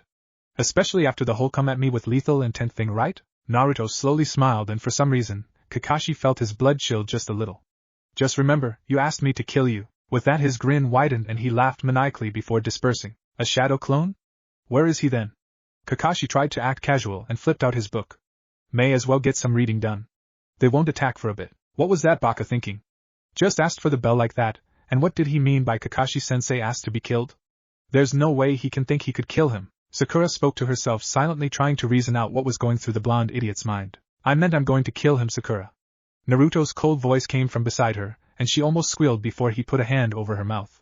Calm down, you asked me a question, I answered it. As for what I was thinking, I wanted to make it easy on him. You can't be serious, Naruto. You can't kill a jonin. Sakura's harsh whisper was almost too loud and Naruto debated shutting her up, but decided against it. Barely. I can. There's things he's afraid of and I have a good idea what they are. If you trust me, I'll get the other bell and give it to you. Sakura was about to tell Naruto what she thought of that plan when he put a hand to her mouth and added, I'll give the second one to Sasuke. You two can be together all you want. I don't want to deal with teammates that don't want me around. Sakura heard the bitterness in his voice and it only got worse. You hate me. Sasuke puts up with me because I blocked most of you girls from attacking him, and even Kakashi-sensei has made it clear he doesn't want me. So I'll find a way to be in a one-man squad and join. Never mind, that doesn't concern you. His voice had changed when he spoke of joining whoever, but Sakura didn't think about it. Alright, but why are you telling me all this? Sighing, Naruto knew he had to swallow his pride. Even if it was just for a minute or two. I need your help to get the bells. All you have to do. Naruto began to explain the plan, and although Sakura was confused, she nodded that she understood. Good, remember, on my signal. With that, the shadow clone smiled to her, and dispersed. Sasuke 5 minutes earlier. You can't seriously expect him to just hand you a bell, loser. You have to be strong enough to get it. Sasuke was disappointed in Naruto's performance. Even as dead last, he had expected some kind of fight between him and Kakashi-sensei. At least enough for Sasuke to analyze the man and attack. I didn't, but I know you're strong enough to get one on your own. Sasuke didn't even bother to glance at Naruto's voice. What do you want? Going to ask if I'll give you the bell I was going to get? Sasuke smirked at his statement, but there was something different in Naruto's eyes. Something that demanded the Uchiha's silence. No, Uchiha, I know what you want, and I'll assure it. Sakura and I will fail the test, and you'll pass alone to get the direct attention of Hatake. Sasuke was more than a little surprised Naruto had already deciphered what it was Sasuke wanted. Alright. What's in it for you? Sasuke wasn't stupid and knew Naruto would likely demand something in return. I get an ally. One that isn't weak and pathetic like Haruno. I'll join another squad and become powerful to attain my dream. It doesn't hurt to know there's someone out there getting stronger with me that I can call in a favor from. Naruto said the entire speech utterly without emotion. Sasuke thought it over, quickly deciding what to do. Agreed, loser. Good. Here's the plan. Sasuke was pretty impressed. The entire layout of the plan would prove within his abilities and would surely fail Sakura. Understood. Sasuke wasn't going to waste any more time. He wanted this done already. Just remember, on my signal. With that, the shadow clone dispersed. Naruto. The clones dispersed, telling Naruto exactly what he suspected. The others didn't care about teamwork. They just cared about what they needed, and what they wanted. Too simple to abuse if you know what you're doing. Alright, Hatake, let's start playing the game. Naruto stood up and walked out into the clearing in full view of the two and their sensei. The game is over, Kakashi-sensei. I've won. Kakashi didn't even glance up from his book. What do you mean by that, Naruto? I don't see you with a bell. Kakashi was as pleasant as always, lightly reached down and jingled the bell. I'm just letting you hold on to them. I don't need them. A few minutes. Thought we could talk. Naruto let out a smile. You're letting me hold them? Well, that's awfully kind of you. Sure, let's talk. Kakashi set the book in his bag. What would you like to talk about, my demon? Naruto spoke casually, but he knew he was treading on light ground. Or are you not allowed to say anything still? Don't my teammates have a right to know what I am? Kakashi thought over his next words carefully. What you are is Naruto, so that's up to you to tell them. Tell us what, Kakashi-sensei. Kakashi turned to Sakura's voice. Shit, asked Naruto. You know the story better than I do, so why don't you tell all three of us the whole story? Sasuke appeared as Naruto mentioned there being three of them to explain to. Besides, I don't know if they would believe me on the whole demon thing. Demon? Baka, what are you talking about? You a demon? You must be mistaking the term demon for loser. Sakura and Sasuke's skepticism was understandable, but Sakura seemed to be acting, which to Kakashi was strange. Alright, guess I can explain pretty simply. The Kyuubi is inside Naruto. Why you mean he has a demon inside him? Sakura's stutter was real, as Naruto hadn't actually mentioned being the container of the Nine Tails. Yes. It's inside of him, and there's no worries about it getting out. Kakashi tried to reassure her with kind words and a calm attitude. Naruto had other plans. He needed her to be hysterical, or at least believably close. Don't lie now, Kakashi. Everyone knows there's a way to unseal something. Besides, as a demon and the most powerful one at that, wouldn't it want out? Naruto began circling around Kakashi, and Sakura went to Sasuke's side. Naruto, what do you mean, it wants out? Let me say it like this: I put you in a cage, Sakura. And it's a strong cage, mind you, and the only way you'll ever get out is to punch the wall. Thinking for a second, Naruto added, and once you are out, you get your heart's desire. Tell me, would you punch the wall? Even if it took all day, every day for years, would you punch that wall? Well, yeah, I guess. But what does that have to do with the demon and the seal? Naruto stopped walking and started laughing. Slowly and madly, Naruto began to laugh. The smartest kunoichi in the class didn't get it, but the dead last caught it. He laughed even harder. I am that cage. The Kyuubi is the prisoner, and this village's utter destruction is the desire it has. It won't just punch the cage, it'll claw, bash, and slam against it until it has a hole big enough to get out. Naruto was expecting Sakura to flip out, but it was oddly satisfying to see her completely lose her mind. Even if this was all going according to plan, he enjoyed the feeling of seeing someone else squirm under his words. That can't be true, it can't get out, Kakashi-sensei, tell me it can't be true. She ran up to Kakashi and started demanding over and over to hear it wasn't true. It's fine, Sakura, there's no way it can get out. The seal can't be broken that way. Kakashi was fishing for something to try and reassure the hysterical young woman when Sasuke walked to her and put a hand on her shoulder. She immediately got stiff, and Sasuke looked away from them as he said softly, Sakura, calm down. It's okay, the seal will hold alright? Now please let go of Kakashi-sensei. In all her hysteria, Kakashi hadn't even noticed she had grabbed onto his jacket. And there we go. Game's over, Kakashi-sensei. Naruto's voice had returned to a calm and relaxed state, and his smile went from batshit crazy to just crazy happy. Naruto, you don't have a bell again? Kakashi went to jingle the 2 bells but was rewarded with a hand full of nothing. No, I don't, but then neither do you. With his wide grin, he walked over to Sasuke and Sakura, each jingling a little bell. We couldn't fight you, you'll win. Alone we stood no chance. Scratch that. Sasuke may have had one. The combined glare of his 2 teammates had made him restate the last bit. But together, we might be able to just scrape by tricking you. Kakashi was impressed by the teamwork they had shown. So you banded together to get the bells from me? But Naruto, you know that means I can't pass you, right? And I just might fail the other 2 because they didn't fight. Let's stress the team a little, like I care. I got promoted by the Hokage. I can get a retest or something, then I'll join the team again anyways. And as a Jonin, I don't think you would cheat just because you lost. I trust you, Kakashi. Don't mistake trust for liking you though. You lead, I'll follow. That the way you treat your dear Anko, huh? Kakashi was pleasantly surprised when Naruto turned red. Who is Anko, Kakashi-sensei? I heard Naruto mention her earlier, but I never met an Anko at the academy. Sakura may not have been into rumors as much as Ino, but she did like to know what was going on. Anko is Kakashi was about to explain just who she was when he could clearly feel Naruto's glare. Anko is the person who helped me train. She looked after me ever since I was 5. Naruto looked down at the grass thinking about what else she had done for him. He really didn't know what to add to that. Then she sucked at training you, didn't she? You're the dead last of the academy. How horrible does she have to be? Sasuke's words were cut off when Naruto hit him in the jaw, sending him into the air and making him land a few feet away flat on his back. Sakura hadn't even seen him move. Kakashi wasn't quite as shocked. He had been about to warn Sasuke not to say anything about Anko when he had seen Naruto get to his feet and rush Sasuke much faster than he should have been capable of. Where did he get this burst of speed? Sasuke-kun! Sakura had snapped out of her confusion and ran to him. Naruto Baka, why did you hit him? Sakura glared daggers at Naruto, pissed he had even dared to strike the Uchiha. What would you do if someone told you Sasuke was pathetic? Think you would hit them? Naruto was calm once again. Of course I would, but that's because I'm in love with Sasuke-kun. Sakura cradled his head, trying to make him comfortable. Sasuke groaned slightly and sat up. What the hell hit me? Sasuke looked confused at Naruto and Sakura. I just remember saying something about how horrible a teacher this Anko must have been when I got hit by something. Say one more bad thing about Anko, you'll need a hospital. Naruto's voice was cold as he glared down at the Uchiha prodigy before him. You only hit Sasuke because he wasn't ready for it, Naruto Baka. Sakura was fast to defend her beloved. Sasuke wasn't one to take an insult though. I'll need a hospital, loser? You already admitted I'm better than you and Sakura. Sasuke stood up and glared at Naruto. Kakashi debated stepping in, but he was wondering if Naruto could back up his words. Fine. Spar with me. Here and now, and if you win, I'll let you say anything you want about Anko. If I win, you'll never say a thing about her again. Understood? Naruto's voice was as cold as ice. You're on. Loser. Sasuke had a smirk as he added the last part as more of an afterthought. I am an avenger, you're the pathetic dead last of the academy. You'll lose here, Naruto. Stepping towards away from the forest, they each went to one side of the training ground and faced each other. Naruto took the basic academy fighting stance. Sasuke took the classic Uchiha fighting stance. A breeze blew through the training ground, making the grass wave and some of the leaves to stir from the nearby tree. The green leaves fell between them for a moment, their gazes catching the same leaf, and watched it fall. It danced on the air slowly and finally landed softly between them. That's the moment they both decided to attack. The leaf fell between them and they used it as the signal to start the fight. Both boys rushed for each other, but Naruto held back on his speed. He needed to test the Uchiha first.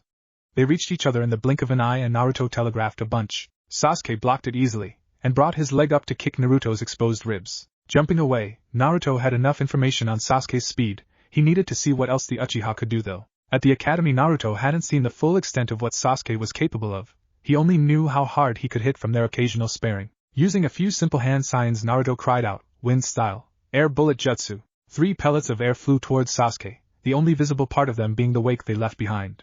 Sasuke smirked, and Naruto knew he had made a mistake. Fire style, great fireball jutsu. Oh shit. The ball of flame had started off quite small as Sasuke hadn't fed much into it, but as the condensed air hit it, it doubled in size as it engulfed the first 2 bullets, and the third didn't add much to it, leaving the projectile about the size of storage shed. Using his speed, he easily dodged it but mentally berated himself for forgetting the Uchiha's coming-of-age jutsu. So he's got fire style at least, and a decent taijutsu. No more surprises, I hope. Bringing his hands together the same as before, Naruto unleashed another barrage of 5 projectiles. Come on, take the bait. Sasuke laughed as he saw the same wind technique that had fed his flames earlier with only more shots this time. Idiot. Fire style, great fireball jutsu. Sasuke smirked as the fireball he had released became as large as a small apartment. Guess this fight is over. The fireball suddenly exploded into a ball of steam that swept back towards Sasuke and blanketed the area. What the hell? Where did the water come from to burst my jutsu? Looking around, Sasuke tried to listen for some indication of attack from Naruto. He didn't expect the fog around him to suddenly fall away in 3 places and to be hit rock-hard pieces of air. Throwing a kunai into the direction the blast had come from, Sasuke waited for another indication of where Naruto was hiding in the mist. Even if I just wait a few more minutes, this steam will be gone. I can deal with a few blasts of air until then. Closing his eyes, Sasuke listened for some disturbance in the air to tell him that another attack was incoming. To say he was a little surprised when he was suddenly yanked into the ground up to his neck was an understatement. Naruto popped out of the ground not too far from the buried Sasuke. So Sasuke, I think you've lost this one. Care to forfeit? He gave a light smile, hoping that this would be the end of the fight. I won't lose to you. Sasuke broke free of the earth and dived for Naruto, hoping to land some kind of hit against the blonde. Landing a solid blow to Naruto's jaw, the Naruto before Sasuke burst and he was left all alone. A clone? Looking left and right, the steam had nearly cleared and Sasuke could make out the orange of several jumpsuits. Give up, Sasuke, it's not a loss. Just call it a favor for your new teammate. One of the shades of orange yelled out the suggestion from the side. In your dreams, loser. Bringing together his hands, flared up another fireball but instead held the chakra and blasted a flamethrower to burn away the rest of the steam. Damn, that's too bad, Sasuke. I was hoping I wouldn't have to do this. Sasuke surveyed each of the Narutos standing before him. 5 clones. Why exactly 5? If he has the chakra, shouldn't he have made more to end this fight properly? What were you hoping not to do? Waste your chakra on clones that can't even take a punch? Sasuke figured he may as well try and goad Naruto into losing the fight by rushing in angry like he had done so many times before. Not quiet. Something a little more dramatic, I guess you would call it. The Naruto directly in front of Sasuke spoke, drawing his attention. Dramatic? What the hell is he talking about? 2 of the clones to the side of Sasuke put together their hands and called out at the same time, Earth style, enclosing wall. Smooth curved walls appeared around Sasuke, easily 20 or so feet high. This is what he thinks is so dramatic? A curved high wall? Leaping up towards the wall, he grasped a small exposed stone that the wall was littered with and turned to make the rest of the jump. Looking up, he saw Naruto taking a deep breath, preparing to fire more of those air bullets Sasuke had dealt with earlier. Jumping to meet Naruto, he put his hands together and started a torrent of flame. A torrent of water hit them, quickly getting rid of the flame and dropping Sasuke back into the pit with a good amount of water as well. 2 more Narutos joined the first at the top and each threw together the same hand signs and spewed water into the pit, but they were hitting the walls and creating a vortex in the center. It didn't take Sasuke long to figure out that the walls, once coated with water, became slick and muddy, making it difficult to get a hold, let alone climb it. With the water rising quickly and spinning, he could feel the pull of the water trying to drag him to the center. Sasuke wasn't a fool and he knew the suction at the center would likely pull on him and tried to keep him at the bottom as the water rose. Digging into his pouch, Sasuke grabbed 2 kunai and stabbed them into the wall as an anchoring point. Without the dizzying movement of the forming whirlpool, Sasuke had some time to think. He debated whether it would be better for his pride to drown and be saved or just admit defeat. He decided to go down fighting. From his anchored position, he easily threw 2 shurikens into the Narutos he could see and was rewarded with their dispersion. Doesn't matter, Sasuke. I wasn't filling it to the top. I've got what I need down there. The last Naruto spoke in a tone that seemed marginally bored. Just a quick field question. Sasuke, do you know how to electrify water? You can't just use fresh water like that created by a jutsu. Stuff is way too pure. You'd have to be touching the person you want to shock. Now if you let some minerals get into the water, now that's an interesting concept. There's no way you've learned any lightning jutsu along with wind, water, and earth. That's just impossible. Sasuke wasn't confident on what was or wasn't anymore. Naruto had done things he was sure that no mere genin should be able to accomplish. Really, Naruto said it in a quiet voice and instead opted to let the technique speak for itself. Pumping as much of his natural chakra into his hand as he could manage, it started to spark and then electricity danced across his hand. Anko had properly taught him how to use the other 3. But he had discovered depending on what he wanted, he could pump enough raw chakra into his body and get the desired element. He wasn't sure how it worked, but it drained his chakra extremely rapidly. The most he had been able to hold had been wind in the palm of his hand for 2 minutes. Each of the other elements only lasted a minute, but lightning had drained him in 15 seconds before. Slamming the electrified hand into the wet earth, Naruto hoped he got the desired result. Otherwise he was going to pass out from chakra exhaustion and lose this duel. Sasuke felt the full blast of the electricity that had been in Naruto's hand, getting it amplified by standing in water up to his waist. The last thing Sasuke saw was Naruto as the electricity made him black out. What are you? His last thought following him into the darkness. I am Victor by Knockout Kakashi. You might want to rush us both to the hospital. As Naruto spoke, he felt the onset of chakra exhaustion. He had only one thing left to do before he could surrender to the darkness though. Using the chakra of his 2 dispersed clones, Naruto turned the structure into mud and had the training ground restored to its previous state sort of. Least I fixed the holes. Naruto smiled as he fell forward, landing face first in the grass, and on the water that poured from the gone structure. Sasuke fell back and landed facing the sky. Good he didn't drown. Naruto then let the darkness take him. Kakashi and Sakura. They had both been watching the fight and were completely surprised by what Naruto had accomplished. Kakashi had to tell the Hokage after getting them to the hospital. Somehow Naruto had found a way to use 4 of the 5 basic chakra natures, and his knowledge of the Kyuubi was worrying. Something didn't seem right about it. Sasuke-kun.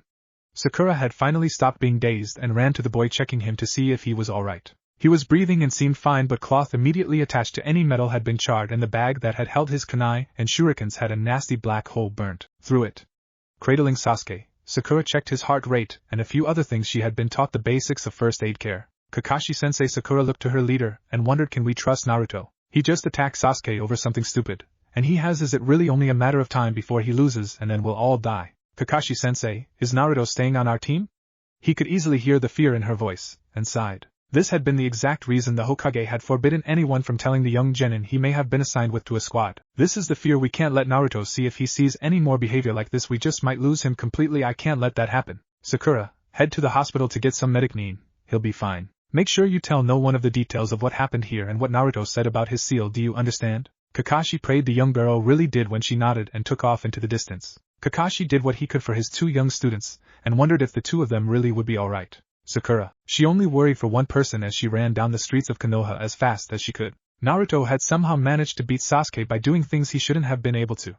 Sasuke is going to be fine, Kakashi-sensei told me so. That one thought held in her mind. She put another burst of speed on and looked towards her destination. Wham! Sakura had collided violently with someone, and the impact had knocked her back flat on her ass. Rubbing her arm where she had smashed into the other person, she looked to see who she had hit. A platinum blonde girl was sitting up rubbing her chest where Sakura's elbow had slammed into, and she immediately recognized her rival. Ino was still in a daze and Sakura had to quickly think of something to say to try and distract Ino, so she went with what she thought would work best. Jumping back up and looking around, Sakura said to Ino, sorry, pardon me, did you see Sasuke-kun run through? Cut the crap, Sakura.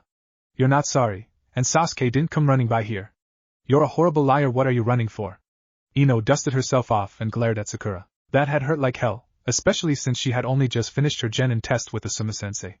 She wasn't in the mood for her rival to be slamming into her. I don't know what you mean. Sasuke-kun was by here. Sakura looked away and knew she was floundering, but she didn't know what else to do. Kakashi-sensei had said to tell no one about what had happened. Mind-body switch jutsu.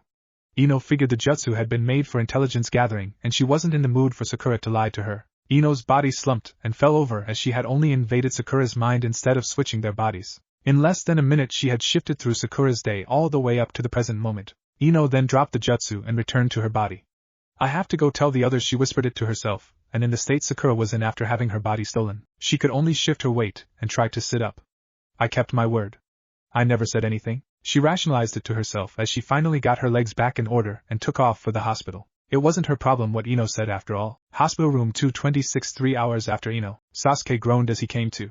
He remembered the fight plenty well, but he didn't remember his arms feeling so heavy or his head feeling so light. Sitting up, Sasuke quickly figured out. It wasn't his arm that was heavy but the 2 girls on either side of him holding his arms and talking loudly about who was going to hold Sasuke while he slept. Neither of you will. He's awake. Kakashi, you bastard! Sasuke glared at the end of his bed where the voice had come from and was rewarded with a smiling Kakashi, and both girls latching onto his neck and saying how worried they had been. He may black out if you girls don't let go of him though. His system should still be pretty sensitive after that shock. Both girls let go and sat back in their chairs, not going to be the one to make their beloved Sasuke-kun faint. Sasuke sighed in relief not having either girl clinging to him. He hated the way they tried to show their affection, it was just so damned annoying. What happened? I remember Naruto claiming to have lightning style, but that can't be true, right?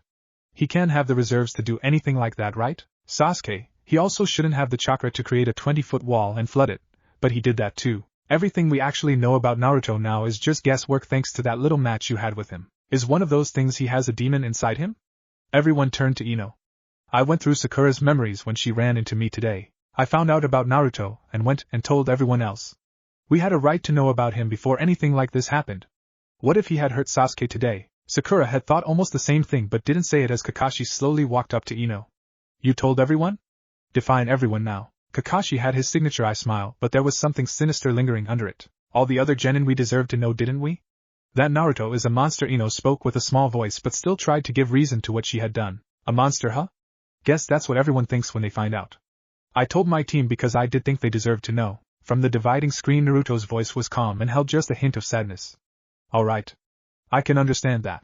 Thanks for clearing up something I had been wondering. Naruto fell silent, and not a single person moved in the room. What does he mean by that?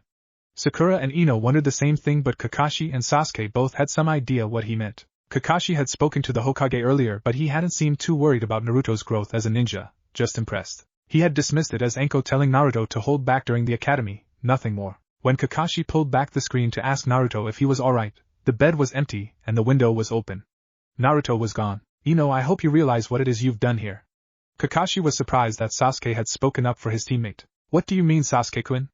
I didn't do anything wrong, I was just trying to keep everyone safe. Ino had only been looking out for her Sasuke-kun. What did it matter if Naruto had run off after what she had said? You called him a monster. People tend to become what people demand of them. Great things are expected of me because I am an Uchiha, so I train hard to meet that standard, and because of my ambition this village has made Naruto out to be a monster, and he's been fighting against that for a while. You made the claim that the last of us that might not have had that view now do. He just might become that monster. That can't be true, can it? Ino looked at Sasuke, waiting for a minute to see if he was messing with her. He didn't retract the statement, and his look proved he was serious. Then I'll just go apologize and he'll be fine, right? I mean, at the academy he always seemed willing to forgive, and he seemed like he was alright. He also seemed like he was weak. Who says he forgot about everything done to him? I did. Everyone turned to Naruto coming through the window. I had to go outside for a minute to see if any of the other genin were trying to get in here. The reception desk had Shino, Kiba, and Hinata along with your teammates Ino. I think they want to come see me and see if it's all true. Mind telling reception I'm awake so they can send them up? You sure, Naruto? Kakashi was a little quiet as he asked Naruto. Naruto shrugged and nodded. He would have to deal with it anyways, might as well deal with it. Alright, one moment. Kakashi used the Shunshin jutsu and vanished from the room. Naruto, I'm sorry, I didn't mean it when I said you're a monster. Ino was quiet as she apologized. Nothing to say sorry for. I'm a monster. So what? I'm the same monster you've always known. Better the monster you know than the one you don't, right? So no hard feelings. Naruto went back to his bed and sat down. But we don't really know you, Naruto. Sakura looked over at the boy that sat alone. What do we really know about you, Naruto? Ino saw Naruto sitting alone, and wondered just how many times she had seen him like that before. Somewhere all by himself, no friends, no family. No one there for him. I'm sorry, Naruto. Your pain has made you stronger, Naruto. There's a reason for your pain, and you have ambition like I do. Use all your strength for it. Sasuke had found a rival worthy to be beaten. Damn, I really wanted to sneak out and get some ramen. Naruto glumly looked at the ground. And Anko comes back from her mission today. Damn, I could have gotten her to but dango for me too. Naruto lamented his luck, and just hoped he could get all of this settled and done quickly. Looking to the door as it slowly opened, Shikamaru looked inside. Man, what a drag. Hey Ino, Sasuke, Sakura, Naruto. What's up? Stepping inside, he walked over to Naruto and sat in a chair beside the bed. Choji walked in after munching down on a bag of chips. He only gave a nod of his head and went to stand between Ino and Shikamaru. Next to poke their head in was Shino, followed by Hinata hiding behind Shino's sleeve. She looked at Naruto, blushed lightly and hid almost entirely behind him. Stepping in, Shino walked all the way over to the curtain to allow Hinata to hide behind it, and give himself a seat over by the window. Dead last. Good to see you, man. Guess passing the first genin test was kinda bull, huh? Kiba smiled as he walked forward and straight up to Naruto. Akamaru yipped at Naruto from the top of Kiba's head and wagged his tail. How did your test go? You failed that one too? Kiba laughed at the joke and so did Naruto. I never was any good at tests, just like you aren't. Maybe if I had a fox to sit on my head I'd get him to cheat for me too. Kiba laughed at the little jib as Iruka had once made that accusation. Maybe he'll ask for treats, and occasionally scruff your hair like my loyal companion. Not possible. I'm not going to find a single fox as loyal as him. Inuzuka hounds are renowned for their loyalty, but I don't think I've seen two so close. Kiba smiled at the compliment. Alright, let's cut to it though. You all have questions, I'm sure. Ask away. Is it true? Simple question to start with, but Kiba wasn't one to complicate things. Naruto nodded, not needing to voice a confirmation. Alright, so why didn't you tell us before? Thought you guys might freak out. Didn't want you all to flip out about it. Well, you're the same Naruto we've always known. Why would we react badly? Naruto shrugged at Shikamaru's question. Don't really know why. Just thought you would. Some nods from the people assembled there. Is there really a chance it can get out? Hinata surprised everyone by speaking up from beside Shino and behind the curtain. Yes, there is, but Naruto is strong-willed enough that it won't. Kakashi spoke from the doorway. The seal will keep the Kyuubi from escaping, and there will be a fairly easy sign to find out if the seal is leaking. Kakashi then stepped inside and added to the crowding of the room. Naruto was a bit curious about the sign, but Sakura beat him to it. What sign is that, Kakashi-sensei? He'll change. That's all that was specified to me from the Hokage. So relax, we'll know. With that, Kakashi pulled out his little orange book and began to read. He hadn't asked for specifics, and the Hokage hadn't seemed forthcoming with them. Alright. So any other questions, I guess? Naruto looked around at everyone, but they seemed to be fine. No more questions? Then how about some Ichiraku? Choji stopped midway through eating a chip with a glint in his eye. Ichiraku ramen? Choji waited for the nod from Naruto, then smiled. What are we waiting for? Let's go. Choji and Naruto both raced for the door and were out in a quick rush. Kiba paused for a moment, then decided to race after the duo. Shikamaru shook his head thinking about how it was going to be a drag to go after them but got up and started walking anyways. Shino stood and walked out the door leaving the three girls with Sasuke and Kakashi.